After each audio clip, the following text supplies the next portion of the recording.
अध्याय का नाम है अम्ल, क्षारक एवं लवण। तो सबसे पहले हम अम्लों को समझेंगे, फिर क्षारक को, फिर लवण को। ठीक है, तो अम्ल के लिए यहाँ पर मेरे पास एक उदाहरण है। ये आपके सामने एक नींबू है, इसको कब आपने सभी ने खाया होगा। ठीक है, टमाटर खाए होंगे। ठीक है भैया, संतरे, इमली, ये सब जो आप खाते थे या खाते हैं, तो इनका स्वाद कैसा है आप बताइए। स्वाद में ये कैसे हैं? खट्टे हैं। ठीक है, इनमें क्या पाई जाएगी? खटास पाई जाएगी। दही जो है, ठीक है, ये सब क्या है? आपके अम्ल है। क्योंकि ये जो नींबू, हम तो इसे नींबू का रस कहते हैं, लेकिन ये वास्तव में कौन सा अम्ल है? सिट्रिक अम्ल है। यानी कि नींबू में कौन सा अम्ल पाया जाता है? सिट्रिक अम्ल। तो अम्ल की एक चीज़ तो हमें समझ में आ गई कि अम्ल जो होते हैं वो स्वाद में खट्टे होते हैं। एक दूसरी पहचान भी है, ठीक है, कि एक होता है पेपर, लिटमस पेपर। यहाँ साइड में आपको चित्र भी दिख रहा होगा। जो लिटमस पेपर होता है, यदि हम इस नींबू के रस में उसे डुबोएंगे, पेपर है, कागज़ का एक पेपर है, उसकी परिभाषा भी मैं अभी आपको एक्सप्लेन करूंगा।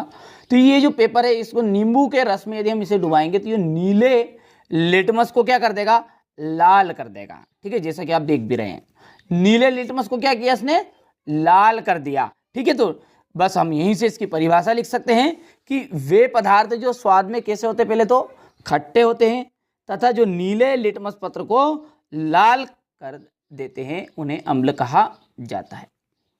उदाहरण आप लिख सकते हैं, यहाँ पर देख लीजिए, HCl यानी कि हाइड्रोक्लोरिक अम्ल, ठीक है, और HNO3 यानी कि नाइट्रिक अम्ल, सिट्रिक अम्ल भी लिख सकते हैं आप, ठीक है, जो कि टार्टरिक अम्ल भी लिख सकते हैं, जो इमली में पाया जाता है। सब कुछ अभी आएगा आपका आगे। पहली चीज़ें क्लियर है। 2 नंबर में आता है सबसे पहले अम्ल की परिभाषा। ठीक है, पहले परिभाषा समझेंगे सभी की। इसके बाद में दूसरा जो मीनिंग है हमारा क्षारक है। देखिए क्षारक अब क्या है? देखिए, जो पदार्थ स्वाद में कड़वे होते हैं या फिर तीखे होते हैं, और जो नीले लिटमस पेपर को लाल कर देते हैं। अब यहाँ पर लिटमस पेपर यदि समझ लेते हैं पहले, तो अच्छी रहेगी परिभाषा। यहाँ पर देखिए, लिटमस पत्र जो होता है जल में घुलनशील एक तरह का पदार्थ है। इसको बनाया किससे जाता है?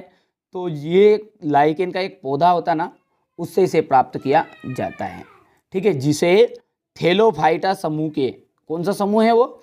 थैलोफाइटा समूह के लाइकेन के पौधे से प्राप्त किया जाता है। अब इसको बनाया किस तरीके से जाता है? तो देखिए, छन्नक कागज यानी कि एक पतला कागज लेते हैं, उसको लिटमस अर्क में डुबो दिया जाता है। ठीक है, ये जो लिटमस प्राप्त हुआ ना हमें लाइकेन के पौधे से, ठीक है, तो उसमें इसे डुबो दिया जाता है और नीले रंग का और लाल रंग का लिटमस पेपर तैयार किया जाता है। इसका उपयोग किस में होता है? तो अम्ल और क्षार की पहचान करने में इसका उपयोग किया जाता है। ठीक है, तो इसी तरह यहाँ पर देखिए, क्षारक की परिभाषा हम पढ़ रहे थे। ठीक है, कि वे पदार्थ जो स्वाद में किससे होते हैं? कड़वे होते हैं या तीखे होते हैं, जो लाल लिटमस पत्र को नीला कर देते हैं, उसे क्षारक कहा जाता है। ठीक है, क्षारक का एक और मीनिंग है। यहाँ पर 4 उदाहरण के द्वारा आप समझिए, अपने आप समझ में आ जाएगा। ठीक है, बहुत कंफ्यूजन होता है बच्चों को क्षारक और क्षार में। ठीक है, तो सब कुछ एक्सप्लेन होना है। देखिए, सबर और शांति से काम कर लेना है, बिल्कुल आराम से पढ़ना है। देखिए, सोडियम हाइड्रोक्साइड ये एक क्षारक है, पोटेशियम हाइड्रोक्साइड ये भी क्षारक है, फेरिक हाइड्रोक्साइड ये भी क्षारक है, क्यूप्रिक हाइड्रोक्साइड इसका नाम भी क्षारक है। लेकिन ध्यान दीजिएगा आप, ये जो 4 हैं, इनमें से 2 सोडियम और पोटेशियम हाइड्रोक्साइड ये जल में घुल जाते हैं। क्या हो जाते हैं? जल में घुलनशील है। और ये जो फेरिक हाइड्रोक्साइड है और क्यूप्रिक हाइड्रोक्साइड ये जल में घुलनशील नहीं होते हैं। तो यदि मैं बात करूं कि जो जल में घुल जाए, ठीक है, वो आपके क्षार कहलाते हैं। क्षारक और क्षार में कोई ज़्यादा डिफरेंस नहीं है, केवल इतना सा डिफरेंस है कि जो जल में घुल जाते हैं क्षारक, उन क्षारकों को ही क्षार कहा जाता है। थोड़ा सा कॉपी में और अच्छे से एक्सप्लेन करेंगे। तो देखिए, क्षारक क्या बताया मैंने आपको कि जो स्वाद में कैसे होते हैं? देखिए, स्वाद में या तो फिर कड़वे होंगे या तीखे होंगे। और हमारे क्षार भी क्या होते हैं? ये भी कड़वे होते हैं और तीखे होते हैं। पहली चीज समझ लेना आप ध्यान से। ठीक है, ये भी ठीक है, लाल लिटमस पत्र को कैसा कर देते हैं? नीला कर देते हैं।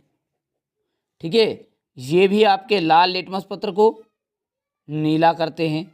तो ठीक है, दोनों में डिफरेंस क्या है फिर? केवल केवल केवल इतना सा है कि देखिए, जो जल में घुलनशील घुलनशील और जल में अघुलनशील, ये जो दोनों ही है, ये दोनों आपके क्षारक कहलाते हैं। क्या कहलाते हैं? ये दोनों ही क्या है? आपके क्षारक है। लेकिन केवल और केवल ऐसे उदाहरण हम लिख सकते हैं इसमें क्षार के अंदर कि जो जल में घुलनशील हो। ठीक है, तो कई बार आपसे परीक्षा में पूछ ले कि अम्ल और क्षारक में अंतर बताओ। ठीक है, या पूछ लेता कि अम्ल और क्षार में अंतर बताओ, तो कंफ्यूज नहीं होना है। क्षारक और क्षार तो दोनों एक ही है, और अम्ल मैंने आपको बता ही दिया है कि जो अम्ल क्या होते हैं, ये नींबू है। ठीक है, जो नीले लिटमस पत्र को लाल करेगा और साथ ही साथ जो स्वाद में कैसा होगा? खट्टा होगा। ठीक है भैया, तो कोई कंफ्यूज होने की जरूरत नहीं है इसमें। ठीक है, केवल और केवल इतना सा ध्यान रखिएगा कि जो जल में घुलनशील क्षारक होते हैं वो आपके क्षार कहलाते हैं। परिभाषा आप क्षारक वाली परिभाषा इसमें लिख दो भले ही। ठीक है, आराम से चलेगा। ठीक है भैया, यानी कि क्षार की परिभाषा कोई अलग से परिभाषा लिखने की जरूरत नहीं, यही क्षारक की कि ऐसे, ठीक है, पदार्थ जो स्वाद में कड़वे या तीखे होते हैं और जो लाल लिटमस पत्र को नीला कर देते हैं, वो क्षारक या फिर उसे क्षार कहते हैं। लेकिन जो क्षारक होते हैं वो जल में घुलनशील और अघुलनशील दोनों प्रकार के पदार्थ क्षारक कहलाएंगे, और जो जल में घुलनशील होंगे वो ही केवल क्षार कहलाएंगे। यानी कि जल में जो नहीं घुलेगा वो पूछ ले कि वो क्षार है, तो वो क्षार नहीं है। लेकिन क्षारक तो दोनों ही हैं, जो जल में घुलेगा और ना घुलेगा। आशा करता हूँ समझ में आ गया होगा जो मैं समझाना चाह रहा था आपको। ठीक है, तो यहाँ से आप क्या करिएगा, बढ़िया से अम्ल और क्षार के नोट्स तैयार कर लीजिएगा। ठीक है, ये यहाँ से देखिए, पहले तो अम्ल का है, ये दो अम्ल के नाम भी है। तीसरा आप सिट्रिक अम्ल लिख सकते हैं। ठीक है, टार्टरिक अम्ल लिख सकते हैं, एसिटिक अम्ल लिख सकते हैं। ठीक है, कुछ भी लिख देना। ठीक है, बहुत सारे अम्लों के नाम हैं। ये क्षारक है, तो ऊपर के जो दो है ये जल में घुलते हैं। ठीक है, तो इसलिए ये क्षार होंगे और ये आपके क्षारक कहलाएंगे। ठीक है, ये अघुलनशील है। ठीक है, ऊपर वाले, नीचे वाले हैं ये फेरिक हाइड्रोक्साइड। ले लिया स्क्रीनशॉट। चलिए, इसके बाद में यहाँ पर देखिए क्षार की परिभाषा वो वहीं से लिख दीजिएगा, और ये अंतर वाली लाइन इसकी कि जल में घुलनशील क्षारक को ही क्षार कहते हैं। ठीक है, इतनी चीज़ क्लियर है। अब हम पहले लवण को जानने से पहले, ठीक है, हम अम्ल की विशेषताओं को जानेंगे, क्षार की विशेषताओं को जानेंगे, अम्ल और क्षार में अंतर जानेंगे, फिर लास्ट में आपका लवण कहलाएगा। लवण कुछ नहीं है, अम्ल और क्षारक से जो दोनों मिलाकर बनता है ना, वो आपका लवण कहलाता है। वो हम बात की प्रोसेस है, चैप्टर के अकॉर्डिंग हम चलने वाले हैं। ठीक है, तो यहाँ से देखिए, ये आपका अध्याय है। ठीक है, इसमें आपके रासायनिक गुणधर्म हैं, ये देखिए अम्ल के। पर उससे पहले आपको अम्ल और क्षार की समानताओं को जानना चाहिए। ठीक है, उनकी विशेषताओं को जानिए। ठीक है, ताकि अम्ल और क्षार में जो महत्वपूर्ण अंतर है वो आप आराम से कर पाओगे। चलिए, तो इन दोनों की पहले तो समानता जान लेते हैं। देखिए, मैंने जैसे बताया, दोनों ही जल में क्या है? घुलनशील है। ठीक है, क्षार में, ठीक है, दोनों ही क्या है? जल में घुलनशील है। दोनों में क्या होते हैं? हाइड्रोजन उपस्थित है। हाइड्रोजन, यानी कि आप फॉर्मूला जब लिखोगे ना तो उसमें H जरूर आएगा। चाहे अम्ल का फॉर्मूला लिखोगे आप, चाहे क्षार के जितने भी एग्जाम्पल आप लिखोगे। ठीक है, चाहे HCl लिखो तो H आया है, चाहे NaOH लिखो तो भी H आया। हाइड्रोजन तो आया ही आया है। तो दोनों में क्या है? हाइड्रोजन उपस्थित है। दोनों के जो विलयन है वो विद्युत के सुचालक होते हैं, यानी कि इनके दोनों के विलयन में करंट आ जाता है। यदि हम अम्ल को क्षार में मिलाएं या फिर क्षार को अम्ल में मिलाएं, दोनों ही एक दूसरे के, ठीक है, रिएक्शन को बंद कर देते हैं, यानी कि उदासीन कर देते हैं। जैसे आपके चैप्टर में सबसे पहली लाइन लिखी है यहाँ पर कि देखिए, आपके परिवार स्वाद भोजन विद्यमान क्रमशः अम्ल और क्षारक के कारण होता है। यदि आपके परिवार का कोई सदस्य अत्यधिक भोजन करने के कारण अम्लता से पीड़ित हो गया है, ठीक है, यानी कि उसको थोड़ा सा पेट में गड़बड़ी हो गई है, तो आप कौन सा उपचार समझाएंगे या सुझाएंगे? नींबू का पानी पी लो भैया, सिरका ले लो, या बेकिंग सोडा, ठीक है, यानी मीठा सोडा जो हम बोलते हैं ना, खाने का सोडा, उसका उपयोग कर लो। ठीक है, करते हैं या ना करते हैं अपन, ठीक है। इनो का आजकल यूज जानता, तो इनो में भी क्या है आपका बेकिंग सोडा की मात्रा ज़्यादा होती है, ठीक है। तो ये क्या है आपके, कोई सा भी अम्ल को, अब पेट के अंदर अम्लता बढ़ी तो हमने उसको छाड़ दिया तो दोनों ने क्या किया, दोनों का रिएक्शन क्या कर दिया, उदासीन हो गया, यानी अम्ल भी क्रिया नहीं करेगा और क्षार भी नहीं, तो दोनों ने क्रिया करनी बंद कर दी। तो यहाँ पर देखिए दोनों एक दूसरे को क्या कर देते, उदासीन कर देते। तो ये थी आपकी अम्ल और क्षार में समानताएं। बढ़िया से स्क्रीनशॉट लेते चलिएगा आप, ठीक है। अगला जो टॉपिक है आपका है अम्ल और क्षार में अंतर। चाहे आपसे अम्ल और क्षारक में अंतर पूछे तब भी यही लिखना है, ठीक है। देखिए अम्ल का मैंने एक गुण बता ही दिया आपको, विशेषता इसकी कि ये जो स्वाद में खट्टा होता है। देखिए अम्ल की यदि विशेषताएं पूछे ना तो भी आपको ये सारी की सारी लिखनी है जो अंतर की इस हिस्से की है। क्षार की विशेषता पूछे, लक्षण पूछे, इसके गुण पूछे, सब कुछ एक ही इसी वीडियो में, यानी कि अम्ल और क्षार के अंतर जो बता रहा हूं ना इसमें ही कवर कर दूंगा, ठीक है। यदि विशेषता पूछे तो आप नंबर पॉइंट डाल कर लिख देना खाली कि अम्ल की विशेषताएं निम्न है। नंबर 1 ये स्वाद में खट्टा होता है। क्षार की विशेषता का पहला पॉइंट हो जाएगा ये स्वाद में कड़वा होता है। समझ में आ रहा है बात, ठीक है। तो ये अंतर के सहारे ही सब कुछ हो जाएगा। देखिए पहला हो गया। दूसरा जो हमने बताया था कि लिटमस पेपर जो है, उस लिटमस पेपर को अम्ल जो होते हैं नीले को लाल करते हैं और क्षार जो होते हैं लाल को नीला करते हैं, ठीक है। तो एक ट्रिक के माध्यम से आप इसे याद भी रख सकते हैं। जैसे मैंने लिखा यहाँ पर अनीला, क्या लिख दिया मैंने, अनीला, जैसे किसी का नाम है। तो आज से क्या हो गया है, अम्ल हो गया है। नी से क्या हो गया, नीला हो गया है, ठीक है। ला से क्या हो गया, लाल हो गया है।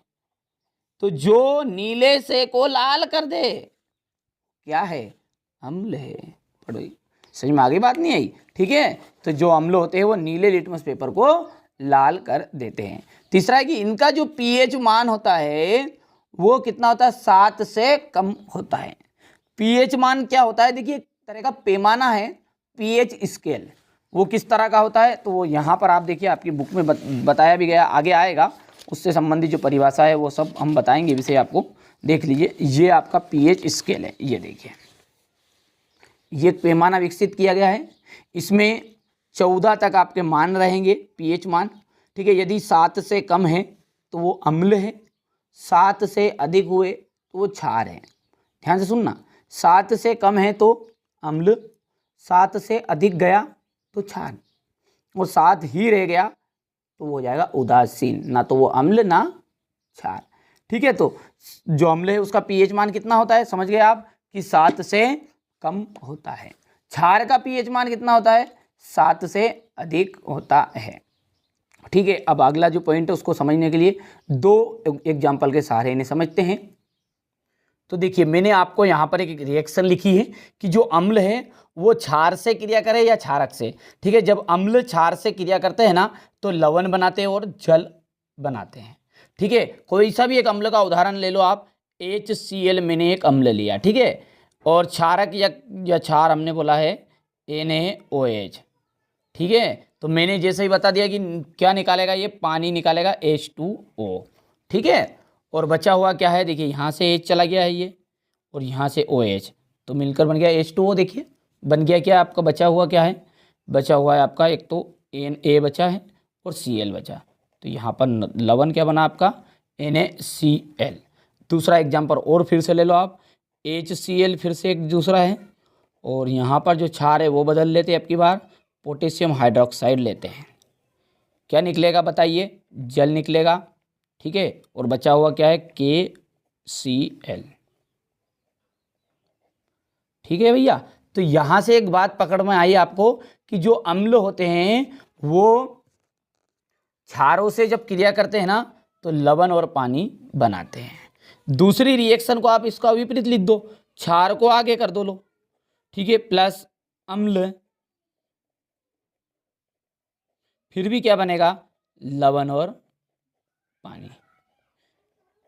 इससे कोई फर्क थोड़ी पड़ेगा, भले ही चाहे अम्ल को आगे लिख दो या क्षार को आगे लिख दो। तो यहाँ पर जो चौथा अंतर है वो अंतर आपका चौथा यही है कि जो अम्ल है, ठीक है, जो अम्ल है वो क्षारों को, यहाँ से देखिए अम्ल जो है क्षारों को उदासीन कर देंगे और क्या करेंगे, लवण और पानी बनाते हैं। क्षार क्या करेंगे, क्षार अम्ल को कर देंगे, अम्ल ने क्षार को किया, क्षार अम्ल को करेगा, ठीक है। तो क्षार अम्लों को कैसे क्रिया करके या अम्लों को उदासीन करके ठीक है, लवण और जल का निर्माण करते हैं।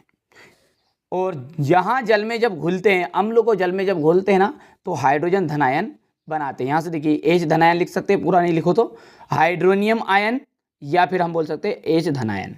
तो आप इतना सा लिख देना कि यहाँ अम्ल जो है जल में घुलते हैं ना, तो क्या बनाते हैं, हाइड्रोजन धन आयन बनाते हैं, और ये जो जल में घुलते हैं तो ये OH ऋण आयन बनाते हैं। बहुत ही महत्वपूर्ण अंतर है ये, ठीक है, हर साल ये आता है, अम्ल और क्षार में अंतर। ठीक है, यहाँ से आपका एक प्रश्न हमेशा उठता ही रहता है, अम्ल या क्षार से संबंधित। ठीक है, तो अम्ल क्या हो गए, स्वाद में खट्टे, ये कड़वे हो गए। क्षार, नीले को किसने किया लिया, लाल कर दिया, इसने लाल को नीला कर दिया। पीएच मान बताओ, 7 से कम, ये 7 से अधिक। ये क्षारों को उदासीन करेंगे, लवण और पानी बनाएंगे। ये अम्लों को उदासीन करेंगे, लवण और पानी बनाएंगे। ये जल में घुलेंगे तो हाइड्रोजन धन आयन यानी H धन आयन बनाएंगे, और ये OH ऋण आयन बनाएंगे। ठीक है, बहुत ही सिंपल से अंतर था आपका। चलिए तो अगला टॉपिक देखते हैं।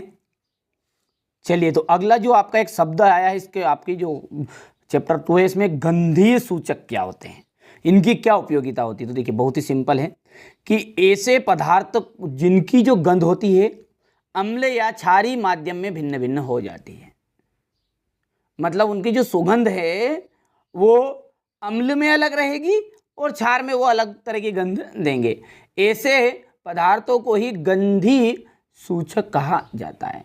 सूचक का मतलब समझते हो आप, सूचक का मतलब होता है सूचना देने वाला, और जो गंध के द्वारा यानी सुगंध के द्वारा सूचना दे दे वो आपका गंधीय सूचक कहलाएगा। उदाहरण आप बोल सकते हैं प्याज और लौंग।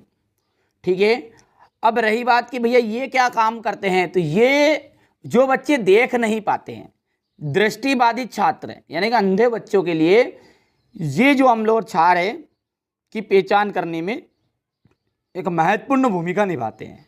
ठीक है भैया, तो गंधीय सूचक समझ में आया क्या है, कि ऐसे पदार्थ हैं जिनकी गंध अम्लीय या क्षारीय माध्यम में अलग अलग या भिन्न भिन्न हो जाती है, उसे गंधीय सूचक कहते हैं। उदाहरण लिख देना प्याज और लौंग, और उपयोगिता पूछे वो उसकी, तो आप लिख देना कि ये सूचक दृष्टिबाधित छात्रों को अम्ल और क्षारों की पहचान करने में सहायक होते हैं। चलिए अब है अम्ल क्षार सूचक किन्हें कहा जाता है। ठीक है, तो अम्ल क्षार सूचक किन्हें कहेंगे, जैसे वो लिटमस पेपर मैंने आपको बताया था अभी, और प्याज बता दिया, लौंग बता दिया, ठीक है, पत्ता गोभी ले लीजिए, हल्दी बता दीजिए।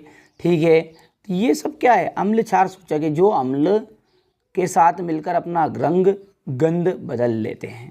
ठीक है, ऐसे पदार्थ जो किसी विलयन में, कोई भी विलयन है उसमें अम्ल के साथ मिलाएं उन्हें, या क्षार के साथ मिलाएं।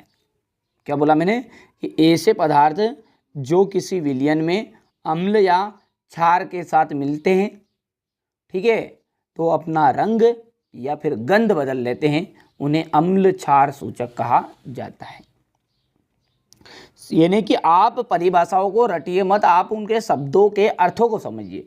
अम्ल क्षार सूचक, सूचक मतलब बताया मैंने कि सूचना दे जो, अम्ल, ठीक है, और क्षार आप सब जानते हैं कि अम्ल वही है, जो अम्ल और क्षार की सूचना देगा वो अम्ल क्षार सूचक कहलाएगा।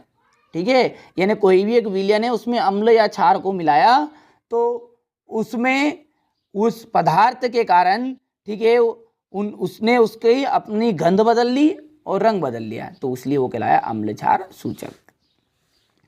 कितने प्रकार का हो सकता है, तो 2 प्रकार का होता है। ठीक है, प्राकृतिक सूचक या कृत्रिम सूचक। प्राकृतिक सूचक सब समझते हैं आप, जो प्रकृति ने बनाया है। ठीक है, कृत्रिम जो मानव निर्मित है। उदाहरण आपके याद रखिएगा, उदाहरण में से 1 नंबर में पूछ लेता है, लिटमस और हल्दी है, लाल पत्ता गोभी है आदि। ये क्या है, आपके प्राकृतिक सूचक के उदाहरण है। ठीक है, कृत्रिम सूचक की बात करें तो मेथिल ऑरेंज और फिनोल्फथेलिन एक इसका उदाहरण आप दे सकते हैं। ठीक है, इतनी चीज़ें क्लियर है, नोट्स तैयार करते चलिएगा। ठीक है, यहाँ से नोट्स के लिए आप स्क्रीनशॉट ले लीजिएगा। ठीक है, चलिए अगले और आगे बढ़ते हैं। तो अम्ल जो है कितने प्रकार के होते हैं, ये आपका टॉपिक है। अम्ल जो है 2 प्रकार के होते हैं, प्राकृतिक अम्ल और खनिज अम्ल। प्राकृतिक यानी प्रकृति से, किससे, पेड़ पौधे और जंतुओं से पाए जाने वाले अम्ल को प्राकृतिक अम्ल कहा जाता है। अब प्रकृति ने बनाया तो खतरनाक होंगे क्या, बताइए मेरे को। ठीक है, प्रकृति जो बनाएगी चीज़ वो खतरनाक नहीं होती भैया। ठीक है, ये तो मानव जो है वो अपनी आवश्यकता की पूर्ति के लिए कुछ भी बना सकता है, परमाणु बम, दुनिया भर का बम। ठीक है, तो ये प्राकृतिक अम्ल जो होते हैं इसका दूसरा नाम है कार्बनिक अम्ल। ठीक है, तो पौधों और जंतुओं में पाए जाने वाले अम्ल को प्राकृतिक अम्ल कहा जाता है। कार्बनिक अम्ल जो प्राकृतिक अम्ल है यानी कि इसका दूसरा नाम क्या है, कार्बनिक अम्ल है। तो कार्बनिक अम्ल जो होते हैं दुर्बल अम्ल होते हैं। दुर्बल यानी कि खतरनाक नहीं होंगे, दुर्बल कमजोर, प्रबल बहुत ताकतवर। ठीक है, तो ये दुर्बल अम्ल होते हैं, खतरनाक। ये जो टॉपिक है यहाँ से, तो ये रिक्त स्थान में आपसे पूछा जाता है कि कार्बनिक अम्ल रिक्त स्थान अम्ल होते हैं तो दुर्बल अम्ल होते हैं। दूसरा पूछ लेगा कि प्राकृतिक अम्ल या कार्बनिक अम्ल रिक्त स्थान होते हैं तो खतरनाक नहीं होते, ये भी बोल सकते हैं आप। ठीक है, मुझे खतरनाक होते हैं नहीं, सही विकल्प रिक्त स्थान किसी तरह पूछ लेगा। दूसरा है आपका खनिज अम्ल या मानव निर्मित अम्ल। खनिज यानी कि खदान, यानी कि भूमि से जो भी प्राप्त खनिज होंगे उनसे बनाया जाने वाला अम्ल को खनिज अम्ल कहा जाता है। खनिज अम्ल जो होते हैं प्रबल अम्ल होते हैं। ठीक है, तथा ये ज्यादा खतरनाक होते हैं। सीधी सी बात, उसका उल्टा करना है। तो ये कभी कभी ऐसा पूछ लेता कि प्रबल अम्ल और दुर्बल अम्ल में अंतर है। ठीक है, बहुत ही सिंपल है। प्रबल अम्ल जो होते हैं वो ज़्यादा खतरनाक नहीं होते, दुर्बल अम्ल होते हैं, यानी कार्बनिक दुर्बल अम्ल जो होते हैं वो खतरनाक नहीं होते और ये खतरनाक होते हैं। ठीक है, ये इसका महत्वपूर्ण एक अंतर है, वैसे आपके साइंस में नहीं आता है। ठीक है, तो घबराना नहीं है। अब प्रबल अम्ल और दुर्बल अम्ल की परिभाषा को एक्सप्लेन कर सकते हैं आप, कभी कभी ये भी पूछ लेता 2 नंबर में। जो पूर्णतः जल में घुलनशील हो वो प्रबल, और जो पूर्णतः जल में घुलनशील ना हो वो दुर्बल। दुर्बल कमजोर, नहीं घुलेगा। ठीक है, और प्रबल यानी कि घुल जाएगा चटकपट। जो अम्ल पूर्णतः जल में घुलनशील होते हैं वे प्रबल अम्ल कहलाते हैं, जैसे HCl, H2SO4। दुर्बल अम्ल किन्हें कहेंगे कि जो अम्ल पूर्णतः जल में घुलनशील नहीं होते।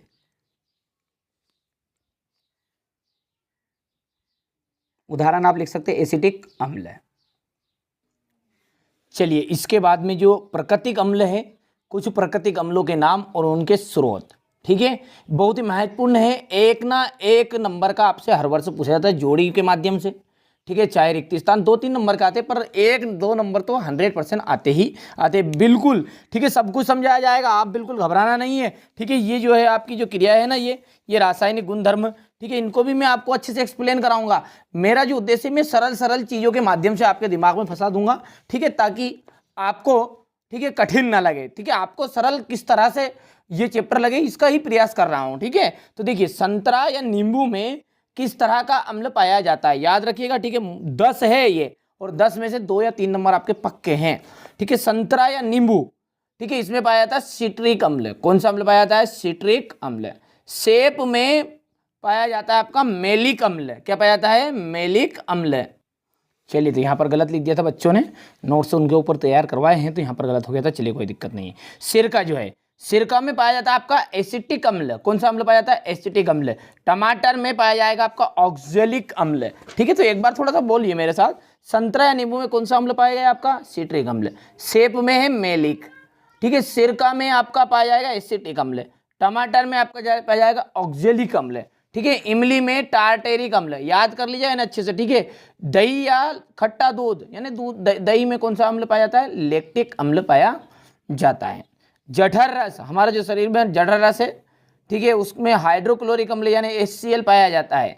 ठीक है, प्रोटीन में एमिनो अम्ल यानी अमीनो अम्ल पाया जाता है। लाल चींटी का डंक मेथेनोइक अम्ल या फार्मिक अम्ल पाया जाएगा, और नेटल या कांटा, इसमें आ जाएगा मेथेनोइक अम्ल या फार्मिक अम्ल।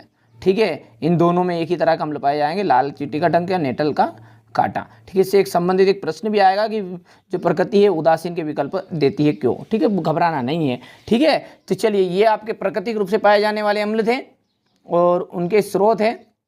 ठीक है, बहुत इंपॉर्टेंट है, ध्यान रखना है। ठीक है, चलिए, इसके बाद में यदि हम आगे की बात करें तो यहाँ से देखिए कुछ एक टॉपिक है, आगे के जो महत्वपूर्ण क्वेश्चन है उनको सभी को करने से पहले यहाँ पर एक नोट करने वाली बात लिख दी है, ठीक है, उसे अच्छे से समझिए कि विभिन्न अम्लों के रासायनिक गुण समान होते हैं क्योंकि ये विलयन में हाइड्रोजन धनायन उत्पन्न करते हैं। ठीक है, जैसे कि हमने अम्ल और क्षार के अंतर में देखा था कि जो अम्ल है, ठीक है, वो क्या देते हैं, हाइड्रोजन धनायन देते हैं, और क्षार जो है वो OH ऋण आयन देते हैं। ठीक है, इसको और अच्छे से डिटेली समझने के लिए चलिए थोड़ा सा बेसिक इसका कंप्लीट करते हैं।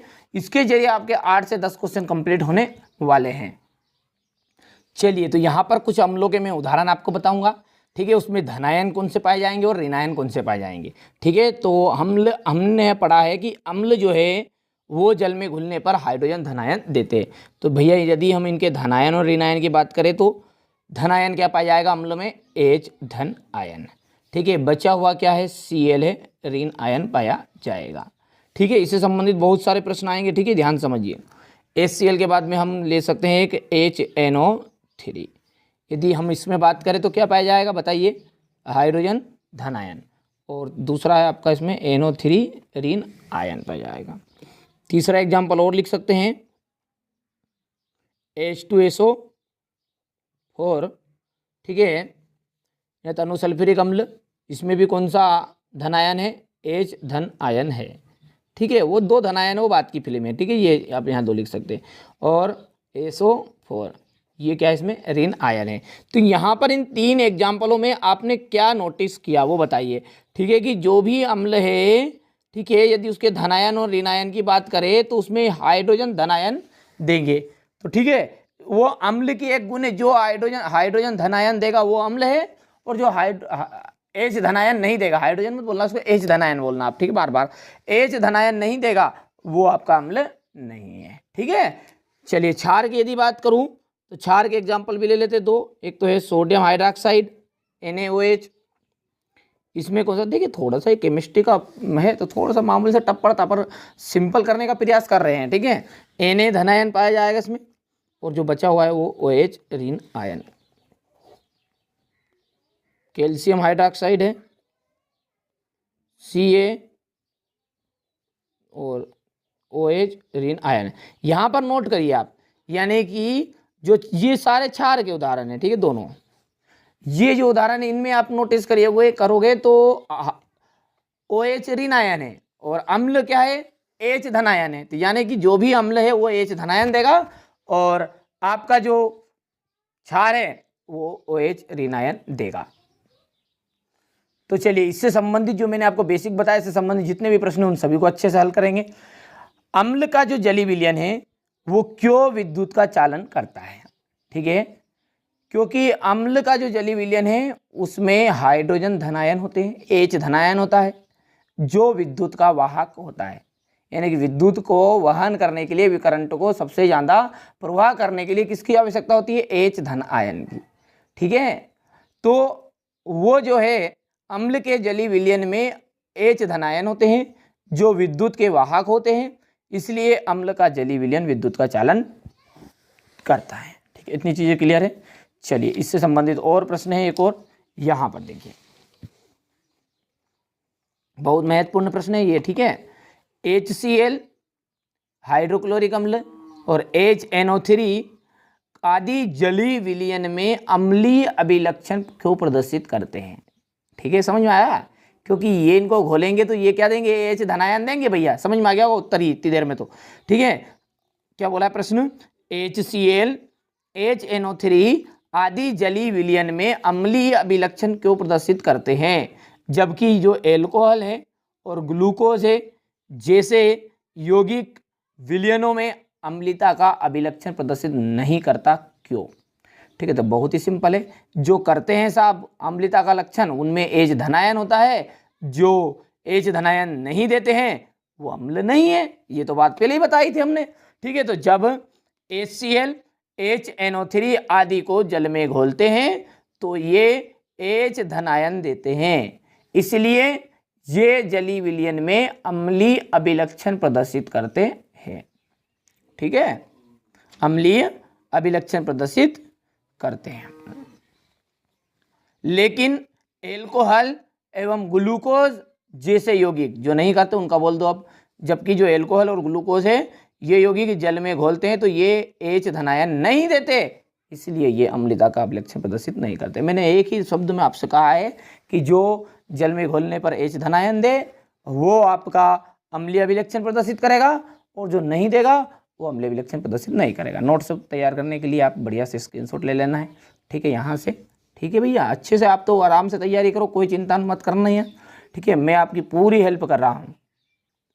अब देखिए अगला प्रश्न है आपका, जल की अनुपस्थिति में अम्ल का व्यवहार जो है अम्लीय क्यों नहीं होगा? अम्ल का व्यवहार अम्लीय क्यों नहीं होगा?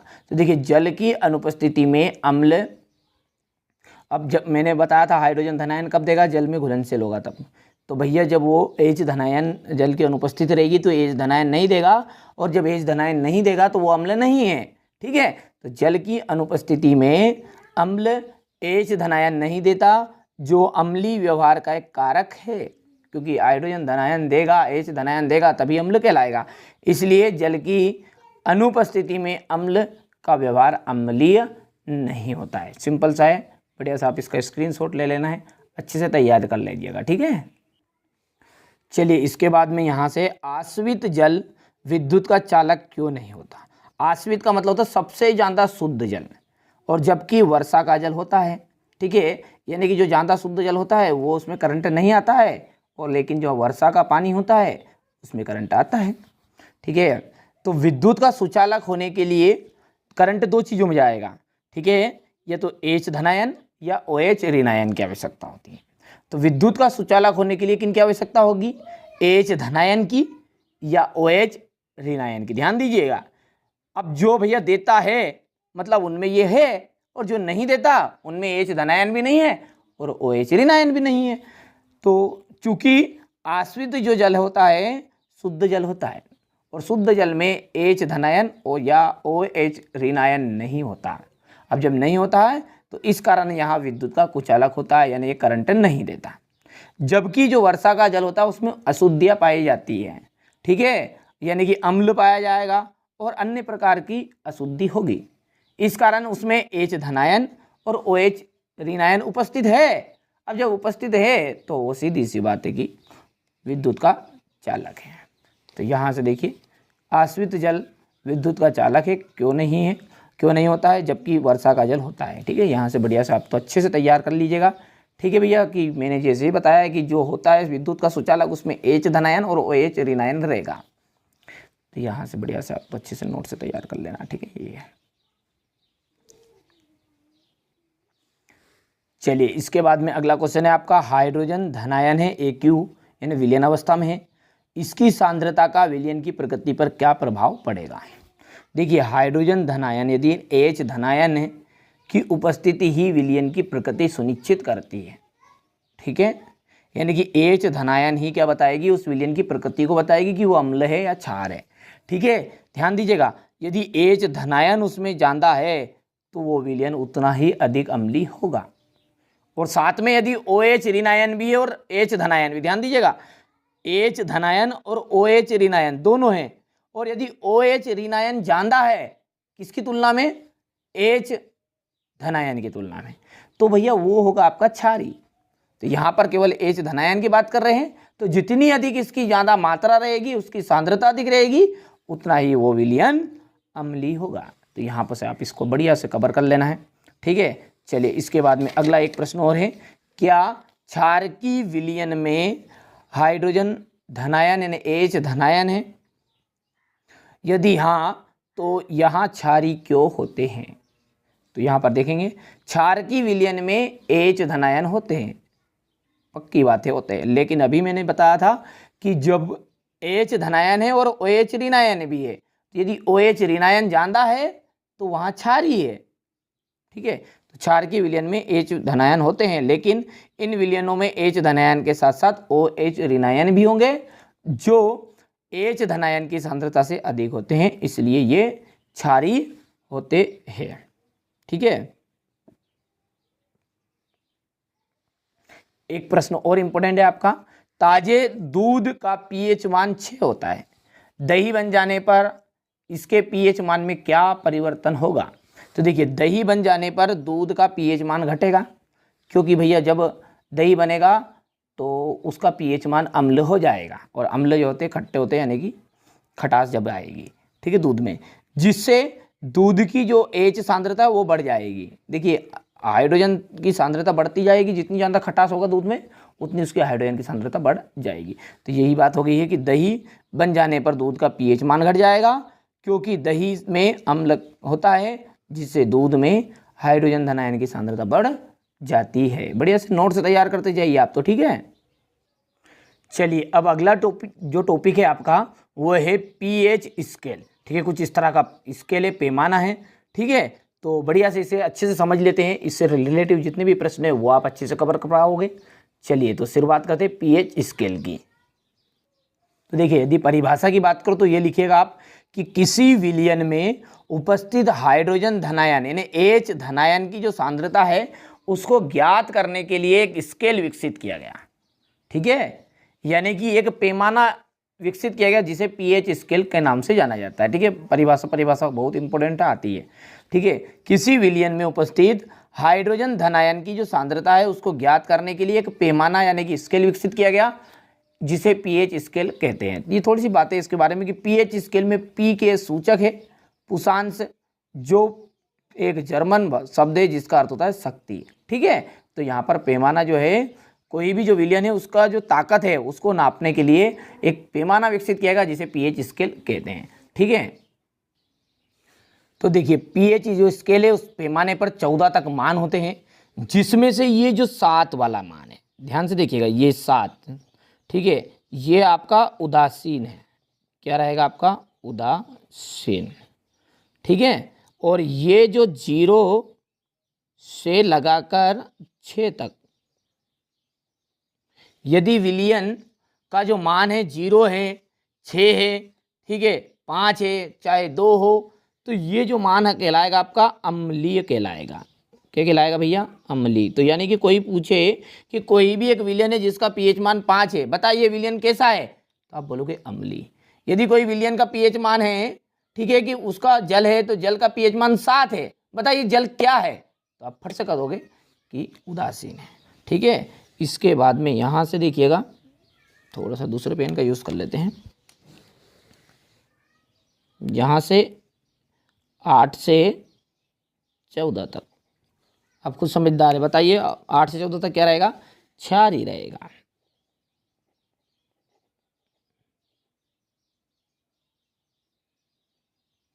ठीक है। अब यहाँ पर इतनी बातें तो क्लियर हो चुकी है कि यदि 0 से 6 तक मान रहेगा तो अम्लीय है। अब हमारा जो पीएच स्केल में उदासीन कहाँ है? 7 है। अब 7 के बाद में यदि इधर हम आ रहे हैं, इधर की तरफ घट रहे हैं, तो क्या हो रहा है? अम्लीय हो रहा है। इधर बढ़ रहे हैं तो क्षारीय हो रहा है। अब जो अम्लीय है उसमें भी 2 वर्ड आपके आएंगे, प्रबल अम्लीय या फिर प्रबल अम्ल और दुर्बल अम्ल। क्षार में भी क्या आएगा आपका? प्रबल क्षार। ध्यान से समझिएगा, बहुत बढ़िया बेसिक बता रहा हूं, ठीक है। प्रबल क्षार और दुर्बल क्षार।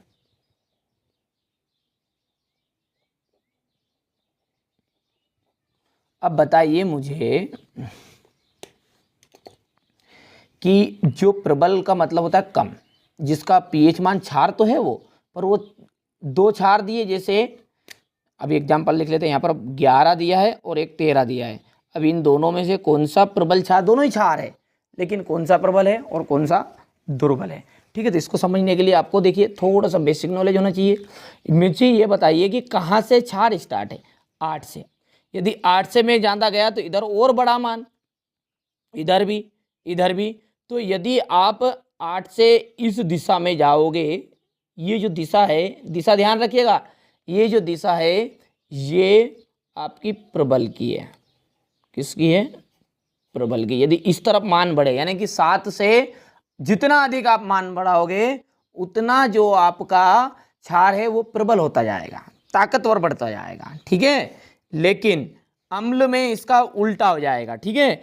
यानी कि ये 7 से इधर बढ़े थे अपन, 6 प्रबल है, चांदा है, ठीक है, सॉरी ये जो 6 है यहाँ से स्टार्ट हुआ है, इससे बड़ा कौन है, भले ये 5 छोटा लग रहा है, लेकिन यदि हम पीएच मान की बात करें प्रबल अम्ल की तो 5 ज्यादा प्रबल अम्ल है। फिर 5 से भी ज्यादा ताकतवर कौन है, 4 कहलाएगा, क्योंकि ये जो दिशा है ये दिशा आपकी कुछ इस तरह की गई, ध्यान समझ में आई भैया, ये दिशा आपकी इस तरह से, तो ठीक है, इस तरफ बढ़ोगे तो प्रबल कहलाएगा। समझ में आ रही बात, नहीं आ रही है, ठीक है। यानी कि मैं कहूं कि 6 और 1 दोनों में से प्रबल अम्ल बताओ, तो जो छोटा है ना वो आपका प्रबल है, तो यहां पर 1 उत्तर रहेगा और यहां पर क्या आंसर आ जाएगा, 6 आ जाएगा। प्रबल क्षार यहां पर जो ज्यादा है मान वो तो 13 ही रहेगा, क्योंकि इसका तो ज्यादा ही इधर, ठीक है, और ये 11 है। समझ में आ गई बात, नहीं आई भैया, ठीक है। तो ये कुछ बेसिक बातें थी। अब इस बेसिक बातों से संबंधित ये जो है, ठीक है, इस पैमाने से संबंधित कुछ बेसिक बातें हैं, वो बेसिक बातें आप सबसे पहले यहाँ से देख लीजिए, ये ठीक है। पीएच स्केल पर हम 0 से लगाकर 14 तक के पीएच मान ज्ञात कर सकते हैं, पहली बात हो गई। 0 से 6 तक, ये देखिए 0 से 6 तक, अर्थात 7 से क्या है, कम, तो 7 से जितने भी पीएच मान रहेंगे वो क्या रहेंगे, अम्लीय रहेंगे, ये देखिए, अर्थात वहाँ अम्लीय होंगे। पीएच मान 7 होगा तो विलयन कैसा रहेगा, उदासीन रहेगा, और 7 से अधिक रहेगा तो विलयन कैसा रहेगा, क्षारीय रहेगा। अब इसमें भी प्रबल और दुर्बल है, तो ये बातें भी मैंने यहाँ पर लिख दी है कि पीएच मान 7 से जितना कम होगा, जितना कम होगा, जैसे 6 आया तो वो प्रबल अम्ल कहलाया, पर लेकिन 5 आया तो प्रबल अम्ल क्या बन गया, 5 बन गया, ठीक है। और अभी जब सवाल कराऊंगा ना इससे रिलेटेड क्वेश्चन तो समझ में आ जाएगा, उतना ही अधिक होगा, और 7 से जितना अधिक मान रहेगा उतना ही विलयन प्रबल क्षारीय होगा, ठीक है। अब यहाँ पर आपको नोट करनी है, ठीक है, ये देखिए, ठीक है, मान दिए गए हैं 4, 1, 11, 7 और 9, ठीक है। क्या मान दिए गए हैं, 4, 1, यहाँ पर लिख लेते हैं हम, 4, 1 और कौन सा है, 11, 7 और 9, ठीक है। चलिए, इसमें इन्होंने बताया है कि बताइए कि जो ABCDE नाम से, पर आप बताइए इनमें से कौन कौन से प्रबल अम्ल है, दुर्बल अम्ल है, उदासीन है, या ठीक है दुर्बल क्षारीय है, ठीक है। ये इस तरह से आपने पूछा, ये एग्जाम्पल पूछे इसने, तो आप यहाँ से इसको बताइए मुझे। ये हमारे मान है, पहले तो इसमें अम्ल बता दीजिए मुझे, बताओ कौन सा अम्ल है, ठीक है। एक तो 4 है और एक 1 है। उदासीन बताओ तो ये 7 हो गया। क्षार बताओ, हाँ तो 7 से 6, 7 से शुरू हो जाएगा, 6 से अधिक वाला, सॉरी 8 से, एक तो 9 है और एक 11 है, ठीक है। अब मुझे बताइए यहाँ पर 4 और 1 दोनों में से प्रबल कौन सा है, तो अभी मैंने बताया, देखिए यहाँ पर जो 1 है वो तो प्रबल हो जाएगा और 4 जो है दुर्बल हो जाएगा। 9 और 11 में कौन ताकतवर है, तो 11 ताकतवर है, ठीक है। तो ये तो 11 तो यहाँ पर लिखा जाएगा और 9 यहाँ पर लिखा जाएगा, पल्ले पड़ गई बात आपको, ठीक है। तो यहाँ से देखिए जो उदासीन है वो है आपका 7, प्रबल क्षारीय है 11 है, प्रबल अम्ली है तो 1 है, दुर्बल अम्ली 4 हो गया और दुर्बल क्षारीय हो गया आपका 9, ठीक है। इस तरह से आपको इनको नोट्स तैयार कर लेने, आपके सवाल है, ये क्वेश्चन है, देख लीजिए एक तरह का हिस्सा, और इसके आंसर मैंने आपको बता दिए हैं।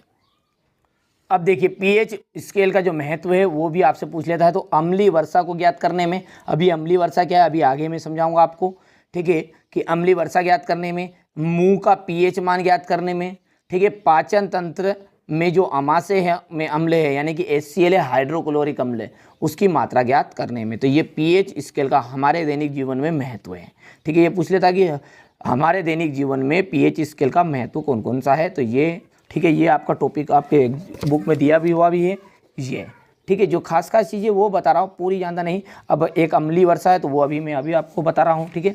ये चीज़ क्लियर है कि पीएच स्केल का महत्व, तो अम्लीय वर्षा ज्ञात करने के लिए मुंह का पीएच मान और पाचन तंत्र के अमाशय में अम्ल की मात्रा ज्ञात करने में। चलिए तो आगे बढ़ते हैं और अगला जो टॉपिक रहे, अब देखिए एक परिभाषा पूछ लेता है कभी कभी कि अम्लीय वर्षा क्या है, तो जब वर्षा के जल का जो पीएच मान है, यानी कि जब वर्षा के जो जल का पीएच मान है वो 5.6 से कम हो, तो वो जो वर्षा है वो आपकी कहलाती है अम्लीय वर्षा, ठीक है, बहुत ही सिंपल है। ठीक है, इतनी सी परिभाषा ही पूछता है, वो तो ज़्यादा डिटेल नहीं पढ़ना है आपको। चलिए अब एक महत्वपूर्ण प्रश्न जो है, हमने पीएच जो स्केल पढ़ा था उससे रिलेटिव है कि एक ग्वाला जो है ताजे दूध में थोड़ा सा बेकिंग सोडा मिलाता है। ठीक है, बेकिंग सोडा होता है मीठा खाने का सोडा, जो अभी आपका आगे आएगा। ठीक है, देखिए वो इसलिए मिलाता है कि जिससे क्या होता है, उसका पीएच मान जो होता है, ताज़ा दूध होता है ना, उसका पीएच मान लगभग कैसा होता है, 6 होता है। ठीक है, यहाँ से देखिए ये लगभग 6 है, यानी कि वो अम्ल है। ठीक है, थोड़े समय के बाद में और ज़्यादा उसका मान घट जाएगा, यानी कि अम्ल और ज़्यादा बढ़ेगा। ठीक, घटेगा जरूर कि 5 आ जाएगा पीएच मान, 4 आ जाएगा, 3 आ जाएगा, पर वो जो अम्ल बन जाएगा फिर कैसा बनेगा, जितना घटेगा उतना वो ताकतवर होता जाएगा, यानी उसमें ज़्यादा खटास आएगी। तो ये सामने वाला क्या करेगा, इसमें थोड़ा सा मीठा सोडा मिला दिया, तो इसका पीएच मान जिससे क्या होगा, बढ़ जाएगा, बढ़ेगा तो बढ़कर कितना जाएगा, 7 से अधिक। ठीक है, 8 हो जाएगा, 9 हो जाएगा, जितना सोडा मिलाएगा उतना ज़्यादा बढ़ जाएगा।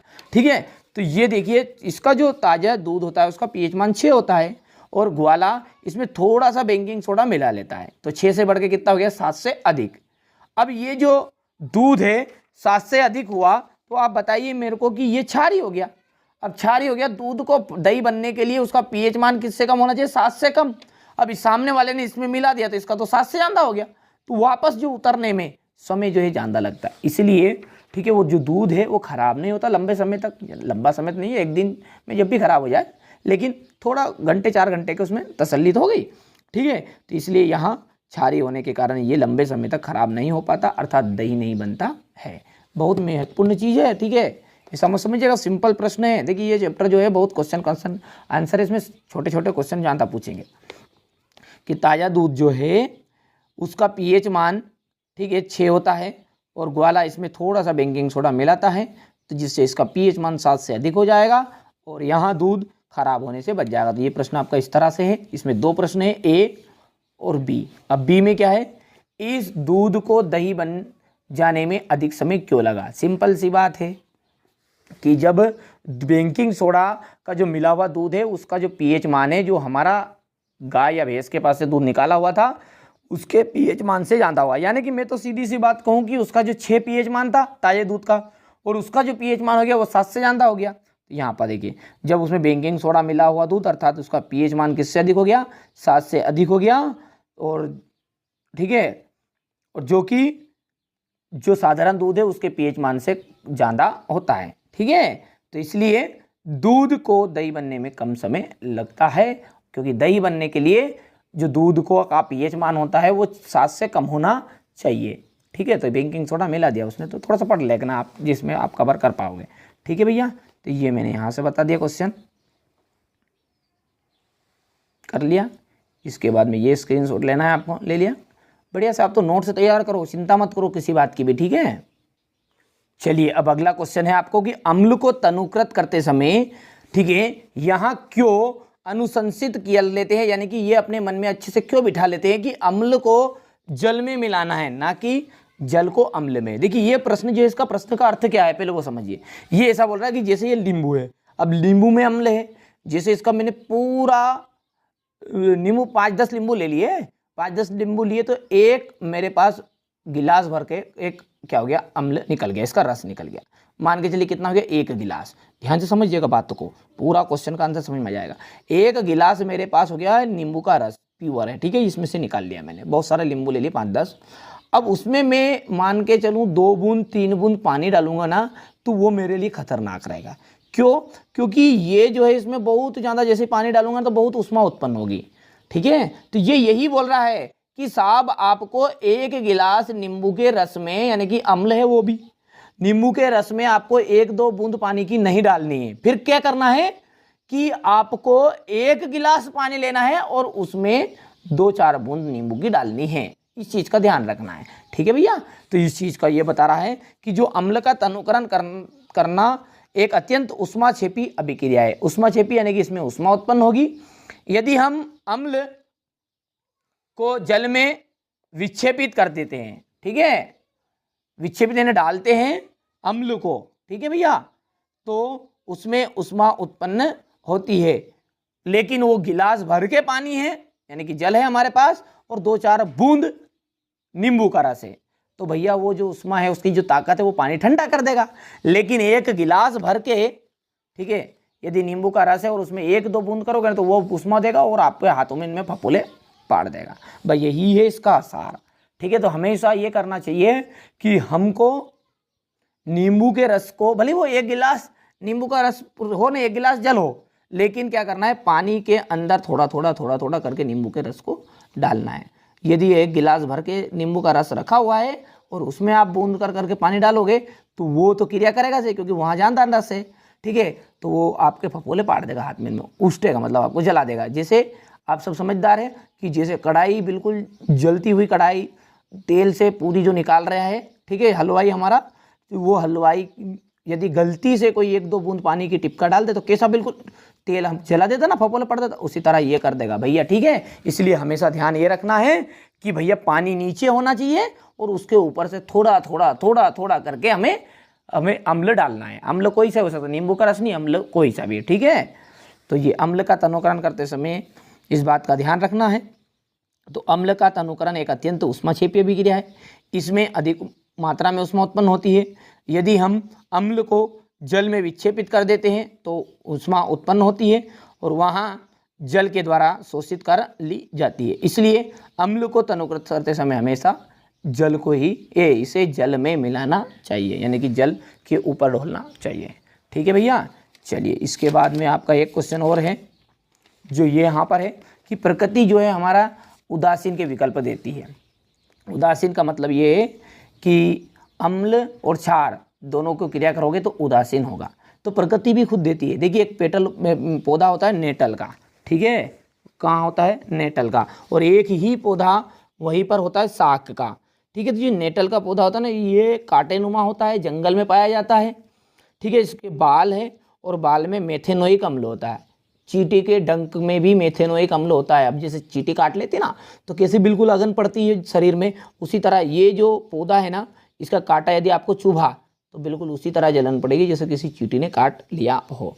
ठीक है, तो यहाँ से देखिए नेटल का एक शाखी पौधा होता है, ठीक है, जो जंगलों में उपजता है तथा इसके पत्तों में डंकनुमा बाल होते हैं। इन बालों में मेथेनोइक अम्ल होता है। क्या होता है, मेथेनोइक अम्ल।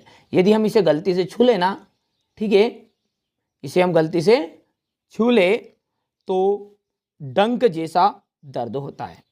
इसका इलाज जो है पारंपरिक तौर पर डाक के पौधे से की पत्तियों के द्वारा किया जाता है। अब इसने बोला कि दर्द दे दिया भैया, वो बाल लग गया, तो वहीं आसपास एक पौधा होगा, ठीक है, रहता है हमेशा जंगलों में, कि नेटल के पौधे के पास ही होता है। क्या पौधे का नाम क्या है, साग का पौधा, डाक का पौधा, सॉरी, कौन सा पौधा है, डाक। ठीक है, मैंने गलती से साग बोल दिया पहले। तो इसका इलाज डाक के पौधे के पत्तियों से के द्वारा किया जाता है, जो अधिकांश नेटल के पौधे के पास ही होती है। अतः हम कह सकते हैं कि हमारी जो प्रकृति है वो उदासीकरण के विकल्प देती है। कभी कभी ये पूछ लेता है 1 नंबर में कि जो नेटल के पौधा है उसकी प्रकृति कैसी है। अब जब उसने डंक दिया तो मेथेनोइक अम्ल है, तो अम्ली है, और डाक के पौधे की प्रकृति फिर कैसे जाएगी, क्षारी। दोनों को आपस में क्रिया होगी तो बिल्कुल क्रिया, ये रिएक्शन है, ठीक है, वो आपका बंद हो जाएगी, यानी कि वो जो आपको दर्द हो रहा था वो दर्द आपका खत्म हो जाएगा। ठीक है भैया, चलिए तो ये चीज़ें मैंने आपको अभी तक यहाँ तक बता दी है। इसके बाद में यहाँ से देखिए ये जो लवण है, अभी हमने अम्लों और क्षार से संबंधित सारी डिटेल पढ़ ली। 1-2 क्वेश्चन जो शेष रह गए उनको अंत में फिर बताऊंगा मैं, कोई घबराना नहीं है। लवण है, अब लवण के बारे में संपूर्ण जानकारी लेंगे। इसमें सारी चीज़ें आएगी, अभी साधारण नमक आ जाएगा, सब कुछ आएगा। एक क्वेश्चन इस लवण से 100% आता है, अच्छे से तैयार करिएगा। अम्ल और क्षार में अंतर तो 100% आता है, उसकी विशेषता है। और ये जो पौधे में जो मैं IMP क्वेश्चन पहले बता रहा हूँ, जो नॉन इम्पोर्टेंट है ना, उन्हें मैं बाद में बता दूंगा। और ठीक है, हर बोर्ड में यही प्रश्न आपसे पूछे जाते हैं। चलिए, तो लवण क्या होते हैं, लवणों के उदाहरण, फिर हम लवण की विशेषता को जान लेंगे, सब कुछ आपको जानने को मिलेगा। चलिए तो शुरुआत करते हैं, लवण किसे कहते हैं। लवण को समझने के लिए हम देखिए अम्ल और क्षार की दोनों की आपस में क्रिया कराएंगे।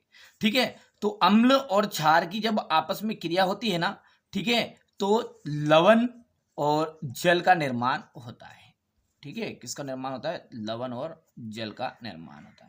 कोई सा भी एग्जाम्पल आप लिख लो, कोई भी एक एग्जाम्पल लिखा मैंने, अम्ल का HCl, हाइड्रोक्लोरिक अम्ल। ठीक है, परिभाषा भी समझाऊंगा सब कुछ। ठीक है, क्षार क्या है आपका, NaOH, सोडियम हाइड्रोक्साइड।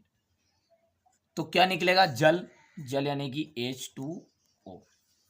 और बचा हुआ क्या है Na और यहाँ से Cl, तो NaCl।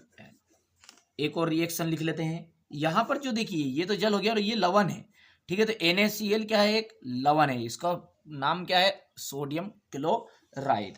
इसी तरह आप कोई से ही ले सकते हैं HCl, लेकिन अब की बार जो क्षार है उसे बदल दिया हमने, पोटेशियम हाइड्रोक्साइड ले लिया है।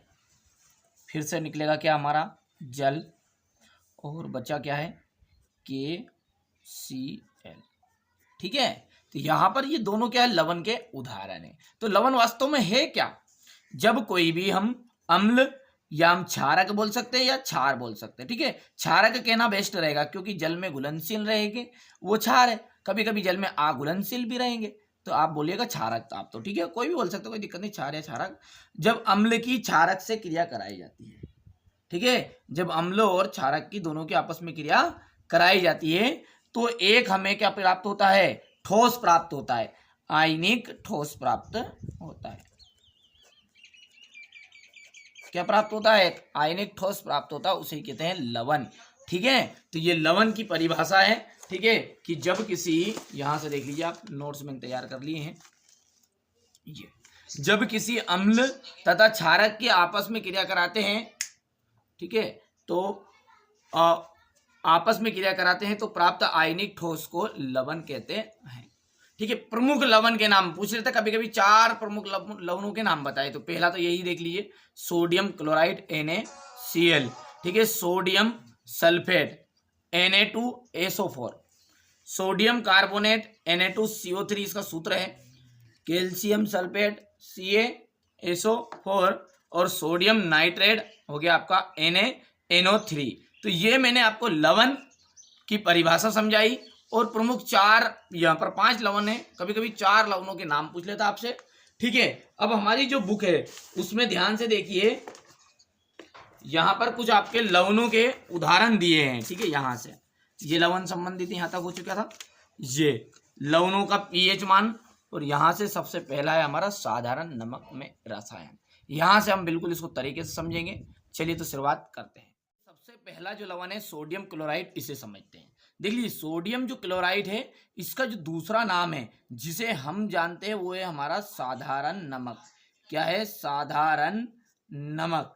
अच्छा, साधारण नमक क्या समझ गए आप, जो हम खाने में यूज करते हैं, ठीक है। तो ये जो नमक है ये यहाँ पर है, प्रैक्टिकल भी बताऊंगा, इसके गुण भी आपको जीवन भर याद रहेंगे, इस तरह से समझाऊंगा, ठीक है। तो ये हो गया आपका साधारण नमक। इसका फॉर्मूले की यदि बात करूं, सोडियम क्लोराइड का जो फॉर्मूला है वो है NaCl। क्या है इसका फॉर्मूला, NaCl है। तो देखिए इतना क्लियर है कि इसका दूसरा नाम हम जो बोलते हैं, हमारा जो खाने का नमक होता है ना, वही है ये, ठीक है। इसका रासायनिक सूत्र पूछता है 1 नंबर में NaCl। यदि हम इसके pH मान की बात करें, ठीक है, तो इसका pH जो मान है वो होता है 7। क्या होता है, 7, यानी कि सोडियम क्लोराइड क्या है, उदासीन है। सीधी सी बात है कि जब 7 है ये, तो इसका मान pH मान 7 जिसका भी रहता है वो क्या होता है, उदासीन होता है। तो 4 चीजें याद रखना आपको, ठीक है। सोडियम क्लोराइड का दूसरा नाम क्या है, साधारण नमक है। इसका रासायनिक फॉर्मूला हो गया NaCl।